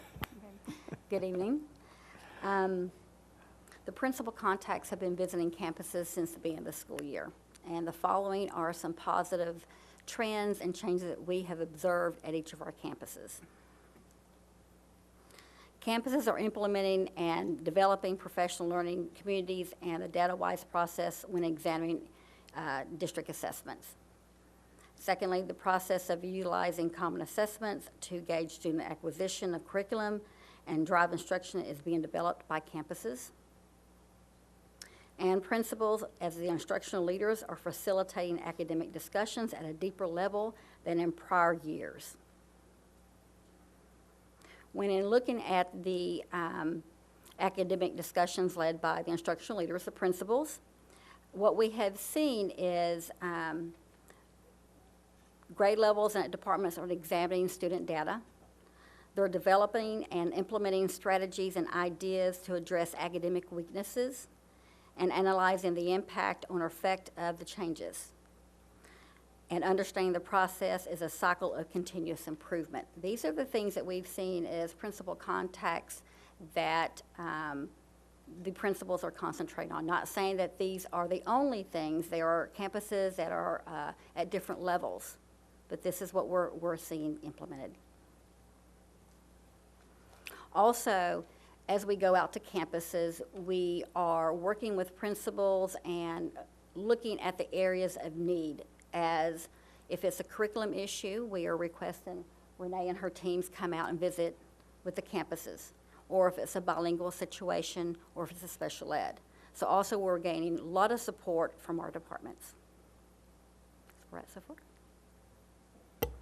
Questions? Oh, they're going to applaud, okay. How many schools do you have in your realm? I have 9 campuses, and then I have the pre-K centers and also cooking. So I have 11 that I visit. Thank you. Dr. Rice, do you have a question? Well, mostly a comment, or a couple of comments.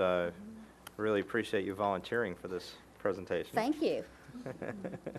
Although I heard volunteered. By myself. I think the feedback that I've heard regarding, I haven't heard a lot on the data-wise, and I might ask you just to give us a quick synopsis of data-wise, what it is, what the value is.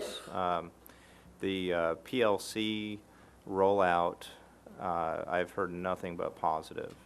It's just what I have heard from people in the district is words of akin to transformational and empowering and inspiring, and I just really applaud from Dr. Cavazos down the efforts you are making in this. I think this is truly changing the culture and helping our teachers arm them with the data of how to help these kiddos the best way, the most effective way possible. So my hat's off to you. So I really, really appreciate that. If you could just, a couple of quick minutes on data-wise tied in with PLCs. Dr. Carter, your favorite topic? Data-wise is regarded as a tool to be used in PLCs. It's a 8-step process, but if you really get a handle on all of it, you don't have to be so linear about it. You just want to be sure that all the elements are in place. But it really is about looking at data. There's a certain each phase of looking at data, checking trying to analyze that. What seems to be the problem? Is there some other information that we might need? Other kinds of data. It's not just test data. Test data might initiate some things, but it's looking at other information. Classwork, portfolios, the attendance rates, discipline. Whatever it is. Yeah. But the heart of it is what I call the step 5. It's examine your instruction, and it forces, or at least it strongly encourages, examine the instruction, your instruction. And in the PLC kind of framework, it's then talking with each other about what could we do? Let's try this out. It's almost like an action research kind of approach to it. Let's try these things out. These things are known to be working elsewhere, such and such. Are we doing that? Or you're doing this real well. Let's check this out. And then they set, it's like a goal eventually, and then they're going to try something out. I like to say one of the things that happened just like this was at a particular campus dealing with a subject, and they knew from the STAR data that there were certain areas that the students were having difficulty with, and they knew year in, year out the students were always having that. They got together, they said, you know what, let's try something else than what we've been doing. And so they had their goal for that. They set up their pre and post tests, this campus-based tests, and they did it. It looked like it was promising about what they do. It looked like it was being effective, and they wanted to see whether it was going to be confirmed by the district-wide curriculum assessment. The kids took that, and lo and behold, they were much above the district in those areas. So they said, you know what, it's working for them. So they might have been one of those that you heard from. Yeah, maybe. Well, what I'm hearing in this is a combination of quantitative and qualitative to really provide analytics so that our campuses can truly analyze the entirety of the situation of the instructional model. Yeah. It's excellent. Thank you.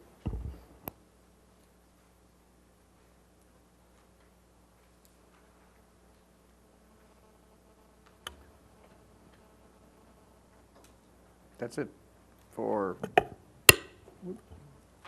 curriculum assessment? Yes. Okay. Next item is the Legislative Action Committee report. And Dr. Cavasso, are you taking this, or is Dr. Reich is. Dr. Reich. Is that the magic clicker or the real one? I think this is a real clicker. Okay. Do I have to,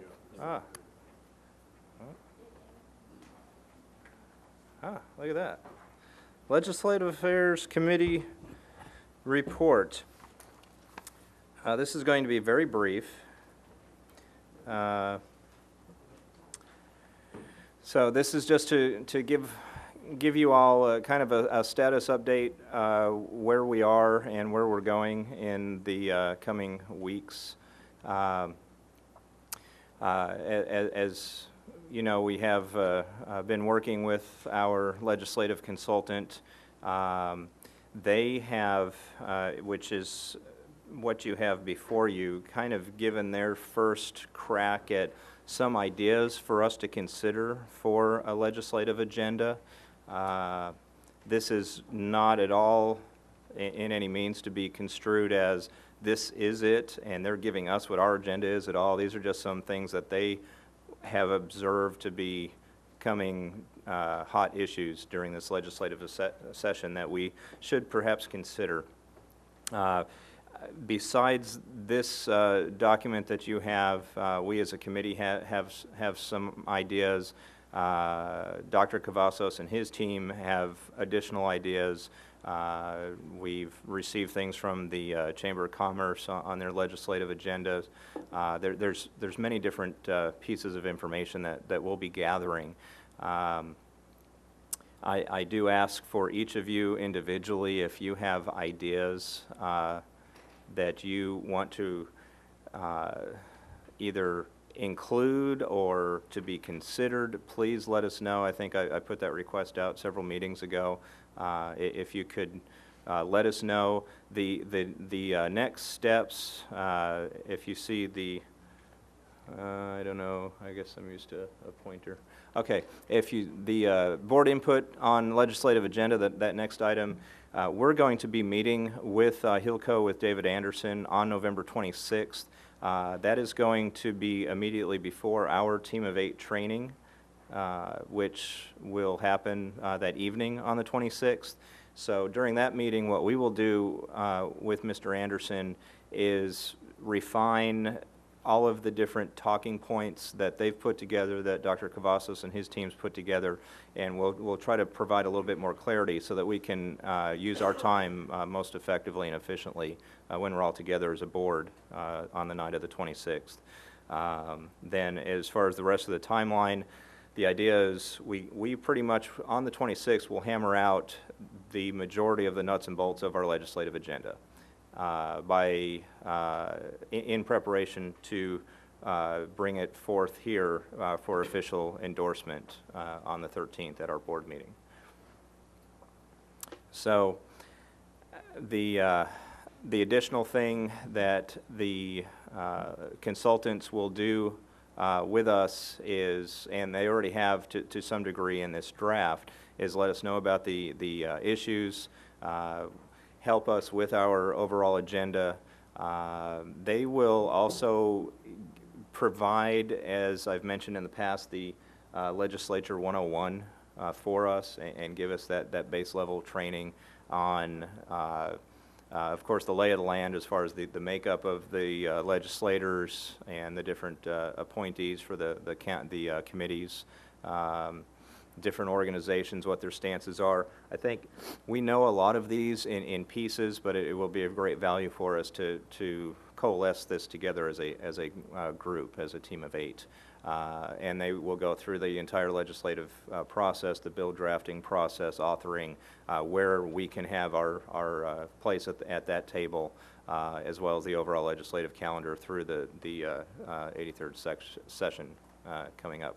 So that is essentially it. If anybody has any specific questions, I'd be happy to engage them. Comment, Peter. Hey, Dr. Reich, we need to make sure we add the discussion of a event in February for a grassroots effort to get local teachers. A trustee from South Lake organized an event. They were trying to do it area-wide. Now they want each individual district to do something, and they're trying to do it in the month of February. So when we all get together to finalize the legislative agenda, make sure we put that as a bullet point to talk and decide if we want to do it and how we want to do it. I think that's a great point, Mr. Hogg. The other thing I think we'll be doing at that work session is an overall communication strategy. How are we going to communicate our legislative agenda, not only to the legislators, but maybe to our local delegation, to our district, to our community, to our different stakeholders, the chamber, the city, et cetera, in what our agenda is going to be. So that ties absolutely right into that, to continue to push that forward. I'll mark that down. Anybody else?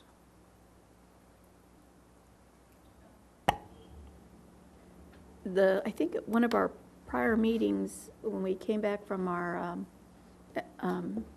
convention,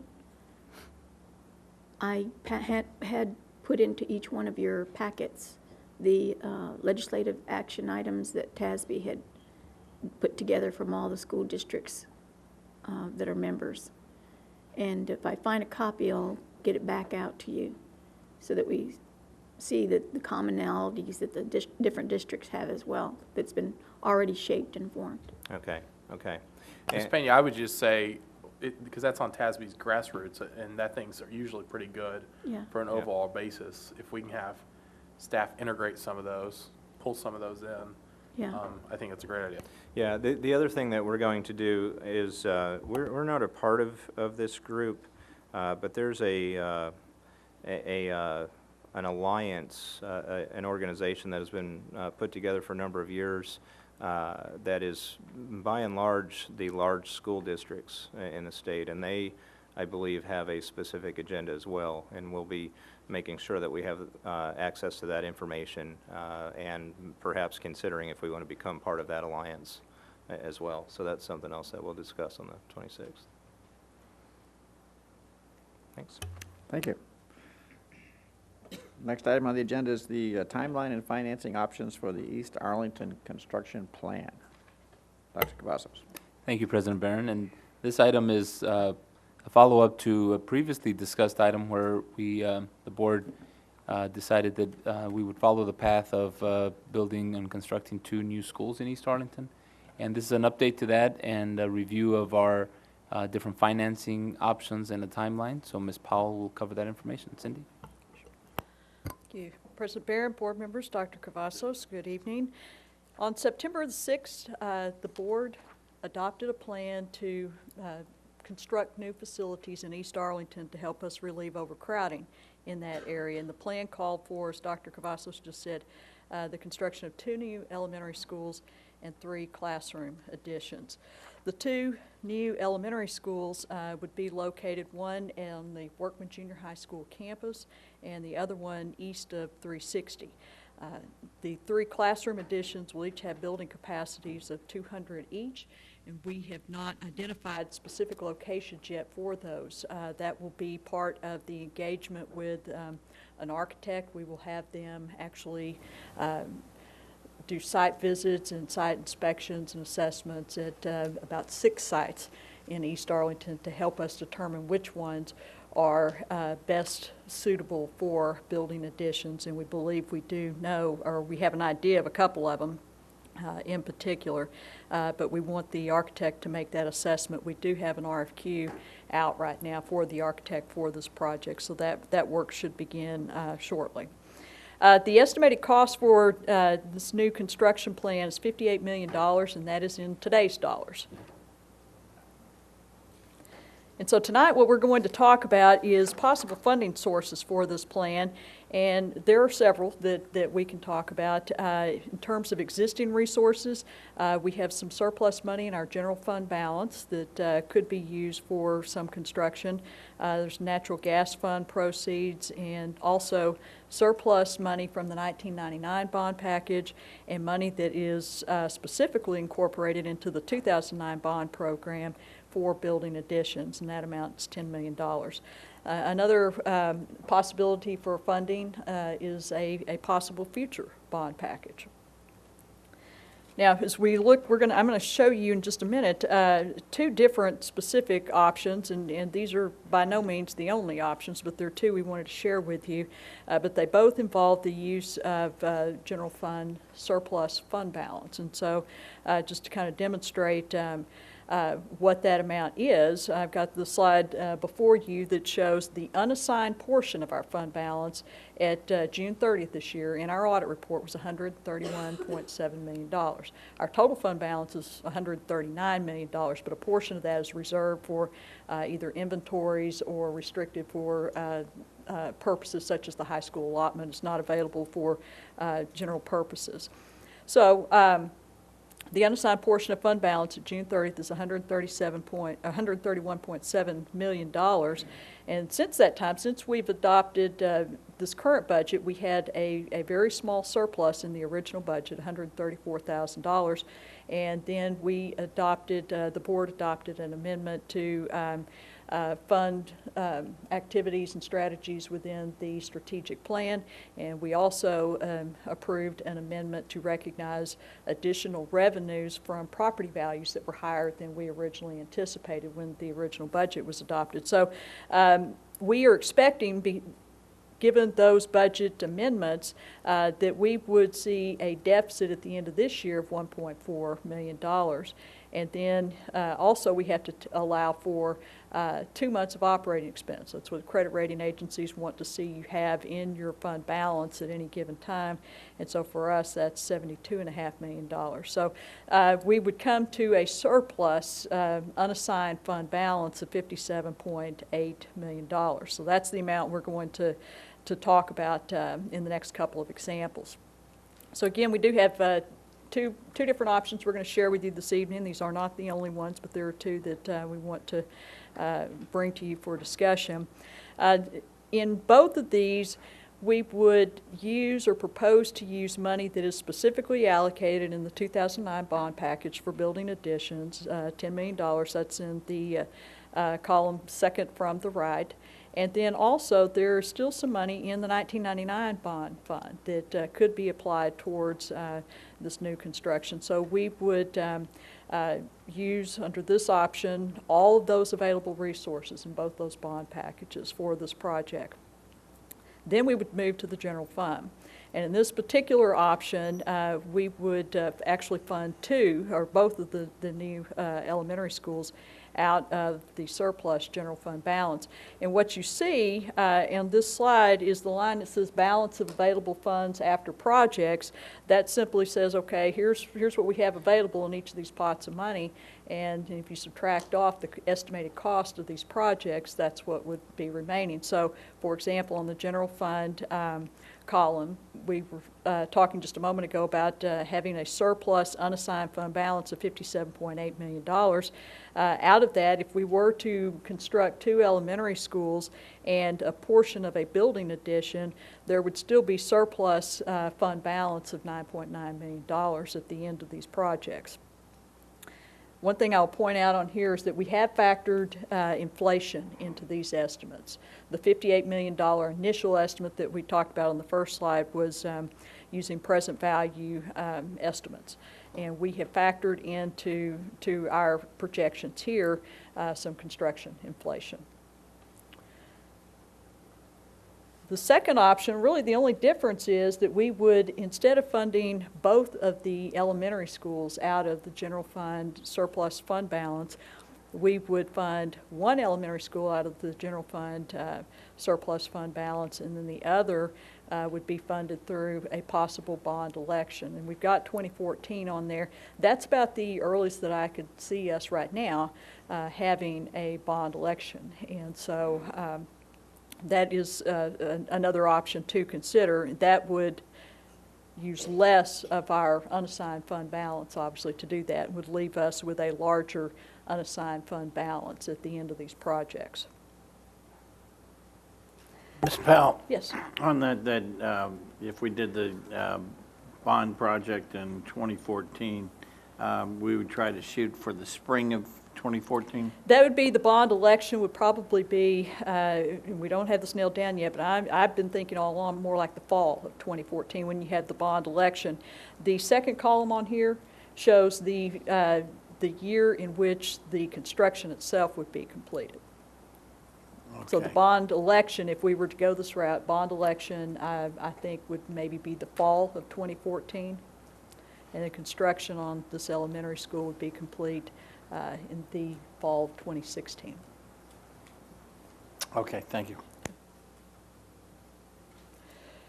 This slide simply shows timelines, and they were on the previous schedules as well. Really, the only difference, again, is the construction of one of those elementary schools. It depends on if we go with a bond package to fund one of them. It will be a little further out before that one is completed. And one thing I want to note on here, the building additions, you see 3 listed, 2 do say to be determined. 1 says Knox. Now, that's an assumption on our part, and I think it's important to show it here because in the dollar estimates, the dollar amount that we're projecting to need to renovate Knox is much different. It's less than what we would expect to need for the other 2 building additions. Knox used to be a junior high school. It's the old Ferguson Junior High School. So the core facilities there are already in place for a larger population. And so we think that that could be a good candidate to go in and renovate some existing space there at a lesser cost than actually a complete new building addition. So that one we've got factored in. We wanted to, we'll go ahead and identify that one. Again, it's not certain. The architects will help us determine what makes most sense, but that is a key player in these projections. The other thing I will point out is that the dollar amounts you see on here are our estimates. We think they're good and they're conservative. Certainly, as you identify a specific site and the architect begins to do their construction estimates, we'll refine these numbers. I'd like to ask one more question. Sure. We're going to be doing the facilities assessment, and that's going to be a very detailed facilities assessment. One thing that tends to cause a bond to be pushed further back, this is why I was asking fall or spring, would be whether or not we chose to go out with a committee, a bond committee, to do an overview. When from what you understand that other school districts do, when it comes to bringing a bond election forward, if they've done something as detailed as a full facilities assessment, how do other districts our size usually, do they rely on that to take it to the bond, to the street, or do they get then another committee to review and bounce the ideas off, say as we did with the 2009? Well, I think it's some of both. One very large one that was held last week, I believe, did not have a committee. They relied on their bond, their facility assessment. But we would anticipate that there would be other things likely to be considered, other needs beyond just facilities for a bond package, technology, maybe additional buses and other capital equipment needs. And so I think our first thought would be that there would likely be a citizens committee to look at that and evaluate those things along with the report that the facility assessment brings forth. The facility assessment is going to be very, very comprehensive. And I think that we may find ourselves having to prioritize what our needs are in determining the extent down the list that we want to go and how much we can afford to put into a bond package. And part of the way you do that is by gauging the input or taking input from the community as to how much they would be willing to support. So I think right now I would say that a committee probably is needed. And so that's why I'm saying right now that I would consider fall 2014 a good candidate for a bond package. We could possibly accelerate that to the spring. We only have 2 choices. You can have your bond election right. The May general election date or the November general election date. So we can certainly have conversation about that. Okay, thank you. Mrs. Sullins? Thank you. Ms. Powell, back on the last bond committee, I know we talked about 2 building additions in the bond package we're working on now. I don't know how the bond wording was, that it was all one thing, one number, but we did talk about 2 building additions. We did, and that's what, yes, there's $10 million in the 2009 bond package that was for building additions. Okay. And so this proposal would actually be 3. It's going to be 2 completely new building additions, and then we are thinking 1 renovation at Knox to renovate some existing space as much as anything. So we'd be talking 3 building additions instead of the 2 that were in the bond package. The renovation at Knox would relieve overcrowding at what schools? That's going to be the Thornton, Berry, Crow, that general area. Okay. The completion date of 2015, can you give me an idea of what the school year that the schools would open? That would be the fall of 2015. 2015, yes, 16, yes. okay. And, you know, we have some areas that are more overcrowded than others, and just look for every way to accelerate remedies to alleviate that overcrowding. And is 2015 is our earliest possibility? Well, I think that if we're looking at, first of all, it takes 18 to 24 months to design and construct a school. So yes, I think 2015 would probably be the fastest we could do this. Bob was motioning about something right there. Bob, you want to give us a little bit more detail of how you can accelerate that? Or how you cannot accelerate that? Can you build it I in don't 6 think we can accelerate the opening of the new elementary schools at all, but on that list, the additions, which would give relief in that area, would be open in the fall of 14. Right, the building additions you see here are 2014, and the new schools would be 2015 at the earliest. Okay. Thank you very much. Dr. Rush? Thanks. Sticking on the building additions, as far as timetable, work cycle, are those going to be done while kids are in school or over the summer? Largely while kids are in kids are- school. And we've got experience doing that at Lamar Right, and at right. Arlington High. You know, a lot of the construction firms are accustomed to doing work while kids are at school. Sure. And then the architecture firm that you're interviewing, or out of the ones that you are interviewing through the RFQ, part of that RFQ is that they do an assessment Yes, across that's specifically the in the scope of services. as that well we- as yes. define the vision of those additions. Right. And it is specifically just the additions, not the 2 elementary schools, or is it, it's just the additions? This is just for the additions, Okay, the okay. engagement that we're seeking right now. Okay, and then are we discussing this because you need or want an answer as far as option A or B as an action item on our next meeting agenda, or And I- is this you know, FYI? Yes, when we came previously and the board approved the concept of the plan, we said that we would come back at a later date and talk about financing options.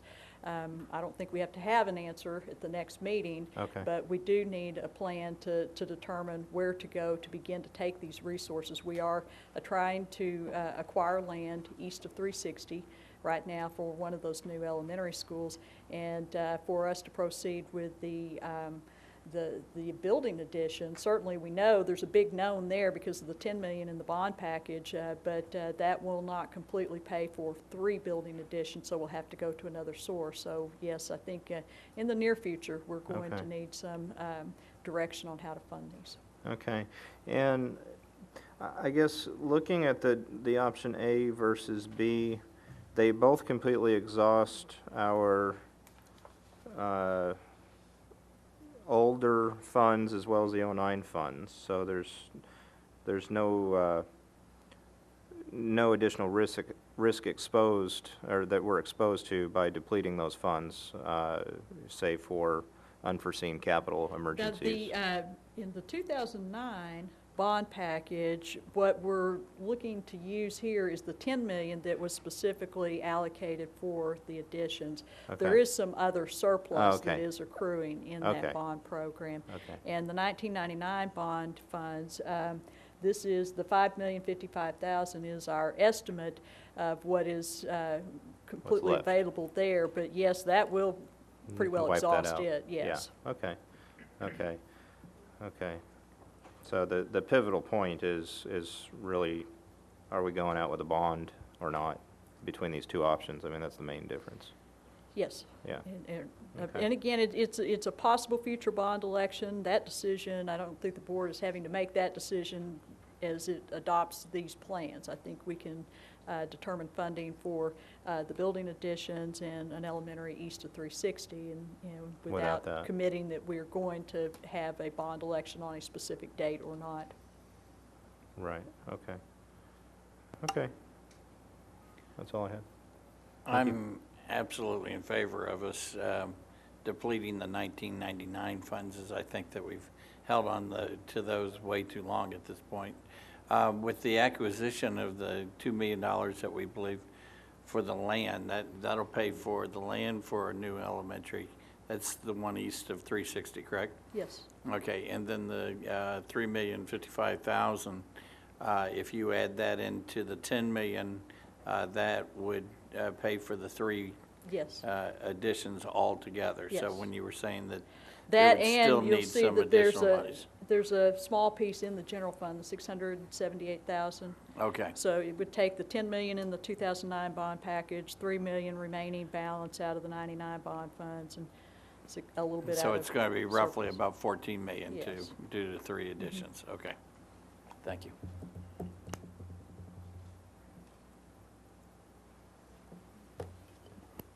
Perhaps we could have something to vote on next time.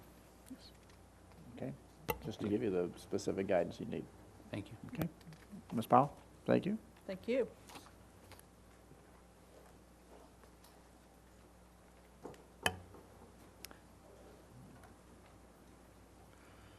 Next is budget parameters for the 13-14 budget.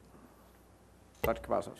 Thank you, President Barron. And last year, we adopted budget parameters for, as we begin our budget process, and so we brought some revisions and that we'd like to discuss so that we can start again our budget preparation and process. So Ms. Powell will present the revised budget parameters for your consideration, discussion, and then we would be bringing these back for a vote in December.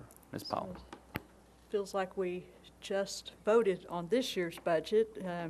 Wasn't long ago, but we are already working on the budget for the 13-14 year. We've already begun planning meetings with the program administrators to plan timelines and for specific needs in their areas. And so this is the first formal piece of the budget process. Last year, we did adopt parameters for developing the budget, and that's the first time this board had done that. I think that was a very positive thing that we did. We have basically provided you in this PowerPoint with a red line. We started with last year's adopted parameters, and then we have redlined it for some suggested changes for this current year. On the first one, the budget will align with the Achieve Today, Excel Tomorrow strategic plan. At this point last year, when we adopted parameters, we didn't have an adopted strategic plan, so we just said strategic goals. There's no change on the second one. This refers to maintaining 2 months of operating expenses in our unassigned fund balance. And likewise, on number 3, there's no change. We state that simply stating the board does recognize a responsibility to adopt a balanced budget, but does recognize that some use of surplus fund balance is certainly appropriate for non-recurring expenditures or to sustain services. There's no change on this one. This has to do with the process itself and being transparent, taking input from the community through various means, including Financial Futures Committee and open forums, and certainly the required hearings that we have to have and other opportunities for individuals to speak on the budget. Number 5, there is a small change here. We just felt like this wording was maybe a little more appropriate. It simply says that if we determine that or project that expenditures are going to exceed revenues and we are faced with making budget reductions, then we will seek first to make budget reductions that have the least negative impact on classroom instruction. Previously, it just said less impact on classrooms. On this particular item, we've indicated or suggest that the board acknowledge that resources will target programming that supports achievement growth for all schools, period. And then supplemental resources will be allocated for schools facing specific additional instructional needs. Again, this really reflects what we're doing, what we already do. This was more than anything a wording change. Number 7 is related to competitive compensation. Again, we felt like since we were going to begin the process of looking at competitive pay, that we said that we would say here that we would seek to provide competitive compensation instead of levels, just competitive compensation in an effort to recruit and retain a highly qualified workforce and consider adjustments where necessary. And number 8, no change. Staffing ratios will meet or exceed state standards and would be approved by the board before we actually begin the staffing process. And then number 9, the administration will present a forecast, a budget forecast for a minimum of 3 years. And it's always a bit of a challenge when the legislature is meeting, and keeping in mind that we will not know likely, and first of all, I don't expect the legislature to do anything really with school finance, but we will not know likely for sure until the end of the session, and that's going to be right about the time that we're really deep in the throes of having budget discussions. With that, I'll be happy to answer any questions you have.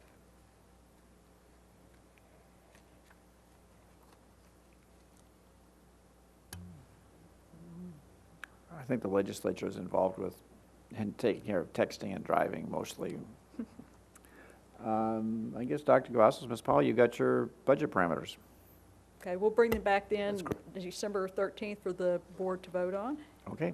We'll charge on. Thank you. Radio communications system upgrade. Tell us more. Thank you, President Barron. This is an item that we discussed previously with our board, and it's also part of our budget.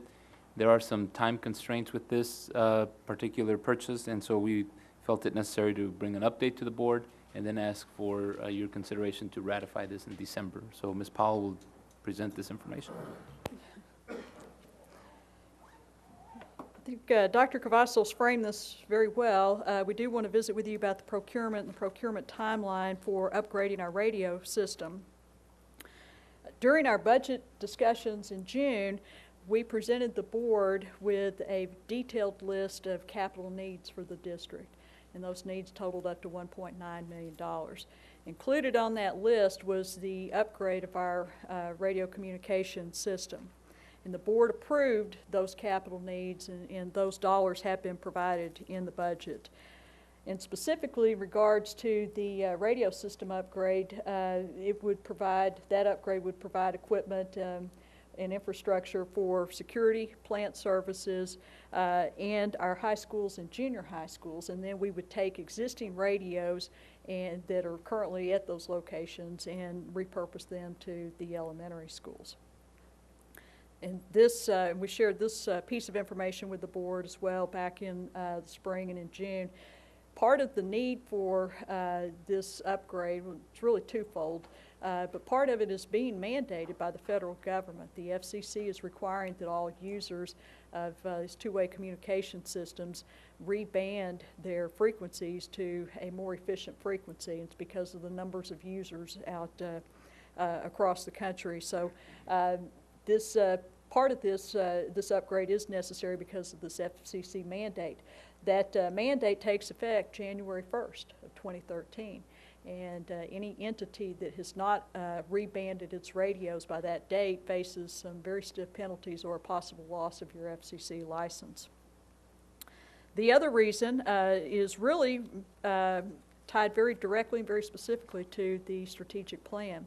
Within the strategic plan, one of the activities under providing the safe and secure environment is to upgrade the radio system. and that is to better connect plant services, security. Right now, all of our schools, we have learned, frankly, the hard way, even this spring with the tornado situation that we had, that we have dead spots. We have problems communicating from central out to schools. And so this particular system would take care of those problems and get everybody on one system and eliminate those dead spots. So in terms of purchasing requirements, our security department has obtained quotes from a vendor, Aerowave Technologies.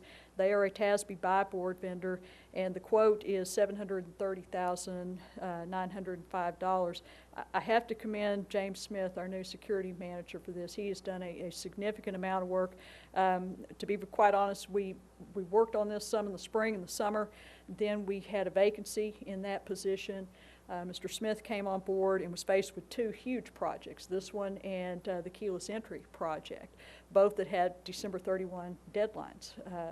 And so Mr. Smith and his staff have done a tremendous amount of work to go back and evaluate the original design or specs and that we talked about in spring regarding the system to make sure that it is what we needed. It was the right scope. And honestly, he did identify some pieces of infrastructure that were not in that original design. And so he has worked on this. They've incorporated those into our needs, and we've gotten estimates from the buy board vendor that actually allow us to cover that additional equipment that wasn't in the first design within the dollars even that we had budgeted. We'll actually trade in a bunch of our old radios to help achieve that. And so I commend him for all the work they've done on that. We have found out, though, in this process that it takes 4 to 6 weeks to get the equipment in, get it installed, and get it programmed. And so if we wait until the December 13th board meeting to bring this as a normal purchase procurement item, then we will not have enough time to get the radio equipment here and set up and program before that January 1st deadline that's mandated by FCC. So we are asking that, that the board allow us to go ahead and go forth with that purchase, and then we will bring it back and to cross the I's or cross the T's and dot the I's in December and have the board ratify the purchase. So it is within the dollars that were originally budgeted. It's within the scope of the work that was part of the strategic plan and the original process. So we'll be happy to answer any questions you may have about the purchase. This is one of those unfunded mandates, isn't it? It is. It is very much so from the federal government, not the state in this case. Very blatantly. Yes. Mrs. Pinto, you're on. Okay. I guess I need some clarification because on slide 2 you said that we're going to transfer the existing radios to elementary schools. Some existing radios. Okay. Yeah. But then on the next slide you said that we're upgrading because the existing ones don't meet the FCC requirement. Well, and I'm going to let Mr. Smith address that. We have some that can be reprogrammed for the rebanding. Okay. Okay, and those are the ones that we're transitioning to the elementary schools. And there's enough to accommodate Yes, the yes. elementaries. Okay.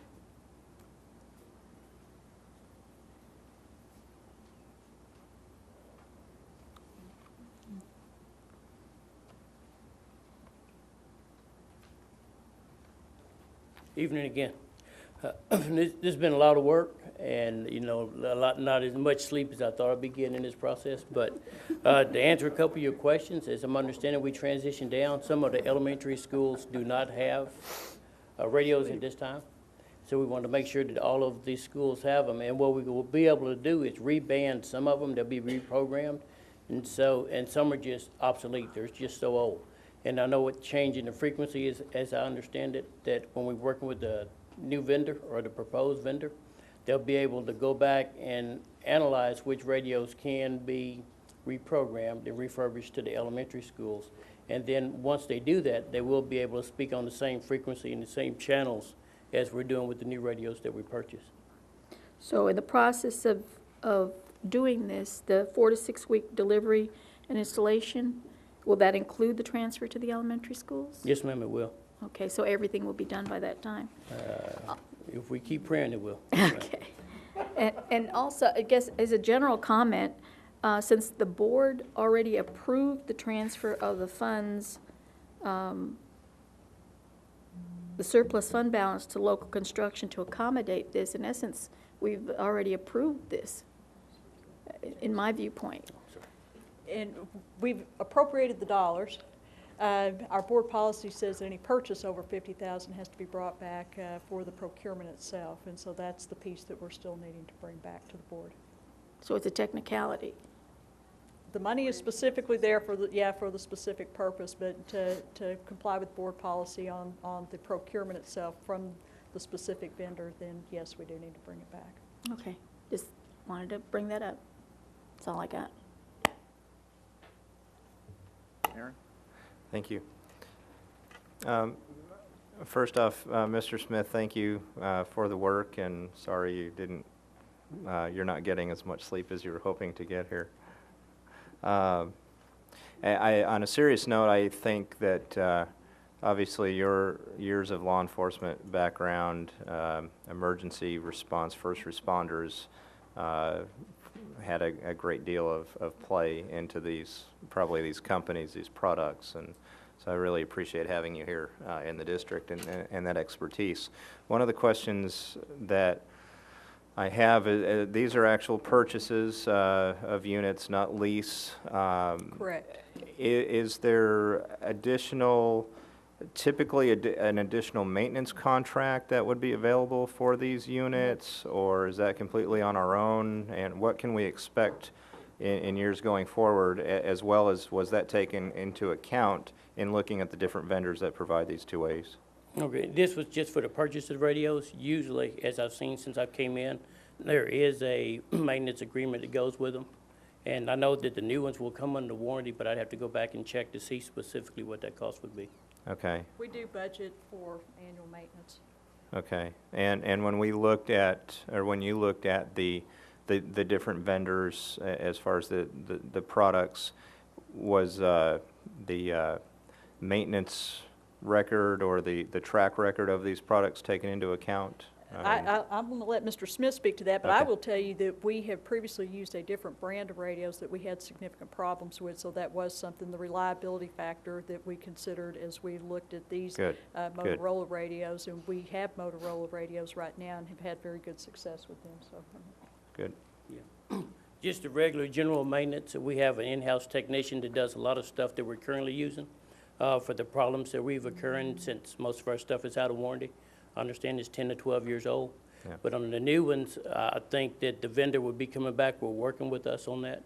And they've worked with us in the past, and that's what I would like for them to continue doing with us. So I don't think there would be a major expense with doing that, because all these new radios, when they come, they have a very extended warranty with them. Okay. Excellent. Well, thanks. And Ms. Pena, you know, with your comment, I think this is a healthy process because this allows us, even though we've already approved the appropriations, this allows us to ask those kind of questions and make sure that we've got the whole process understood. So just another comment. Thank you. Thank you, Mr. Barron. Mr. Smith, is there any, is this one of those things that could possibly be in conjunction with the city of Arlington? If there's anyone that uses more radios, it's your former employer, the Arlington Police Department. You were saying technicians coming out. Are these the same type of radios that our police department would be using, so we could possibly share some technician cost, or?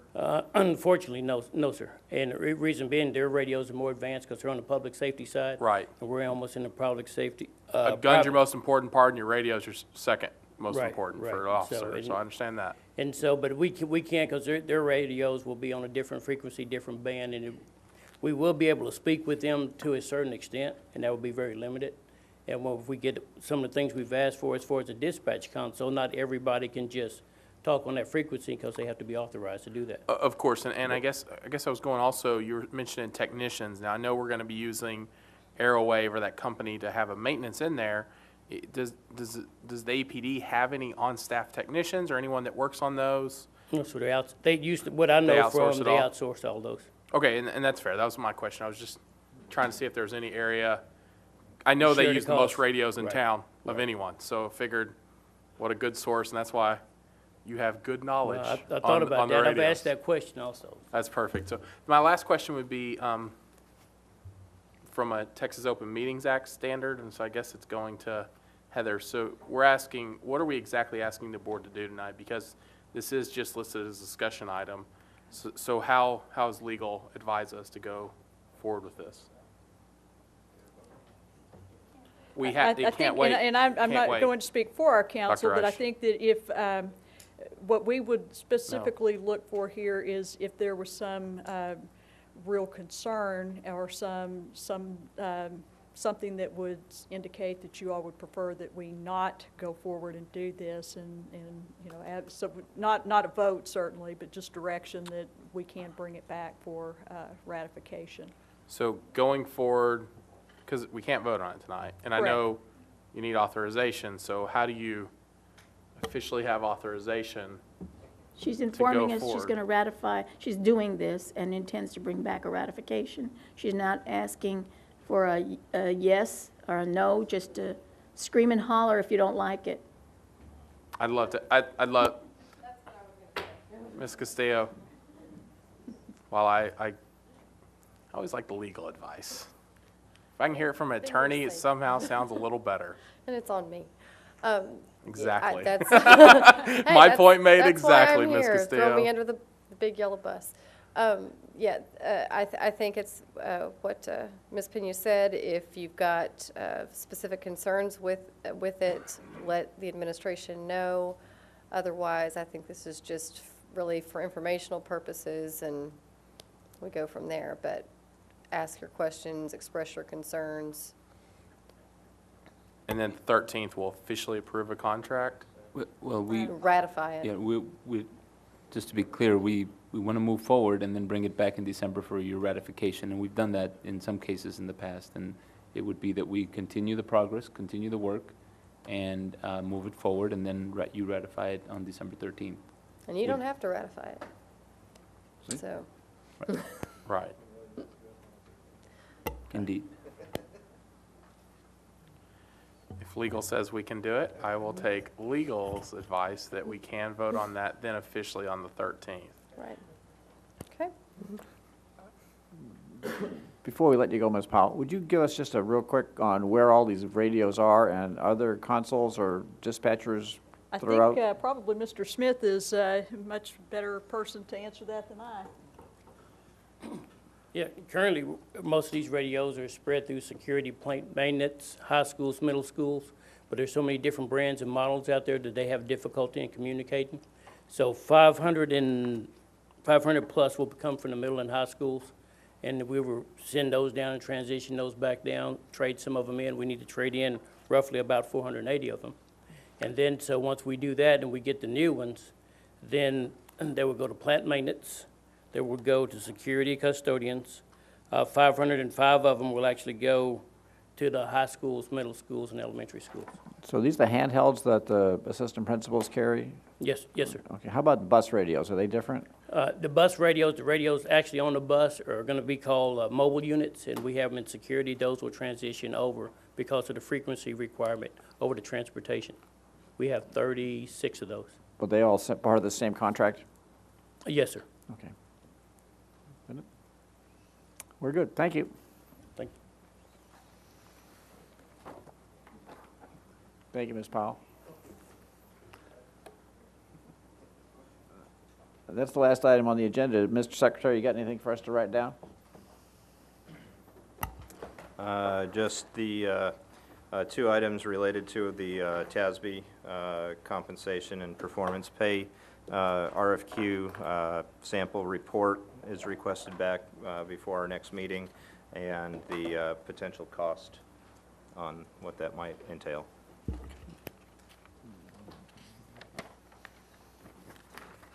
My wonderful assistant says there's one more. Oh, and one more, yes.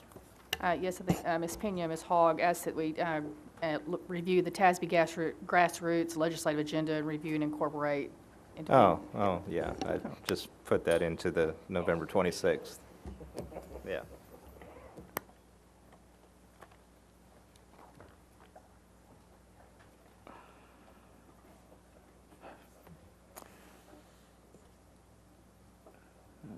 We are going to adjourn now to closed meeting pursuant to sections 551.071, 551.072, and 551.074 of the Texas Government Code for the purposes of consultation with general counsel to seek and receive legal advice pursuant to sections 551.071 of the Texas Government Code, and to discuss other things as listed in the closed meeting agenda. We will not be returning to open session. We're adjourned.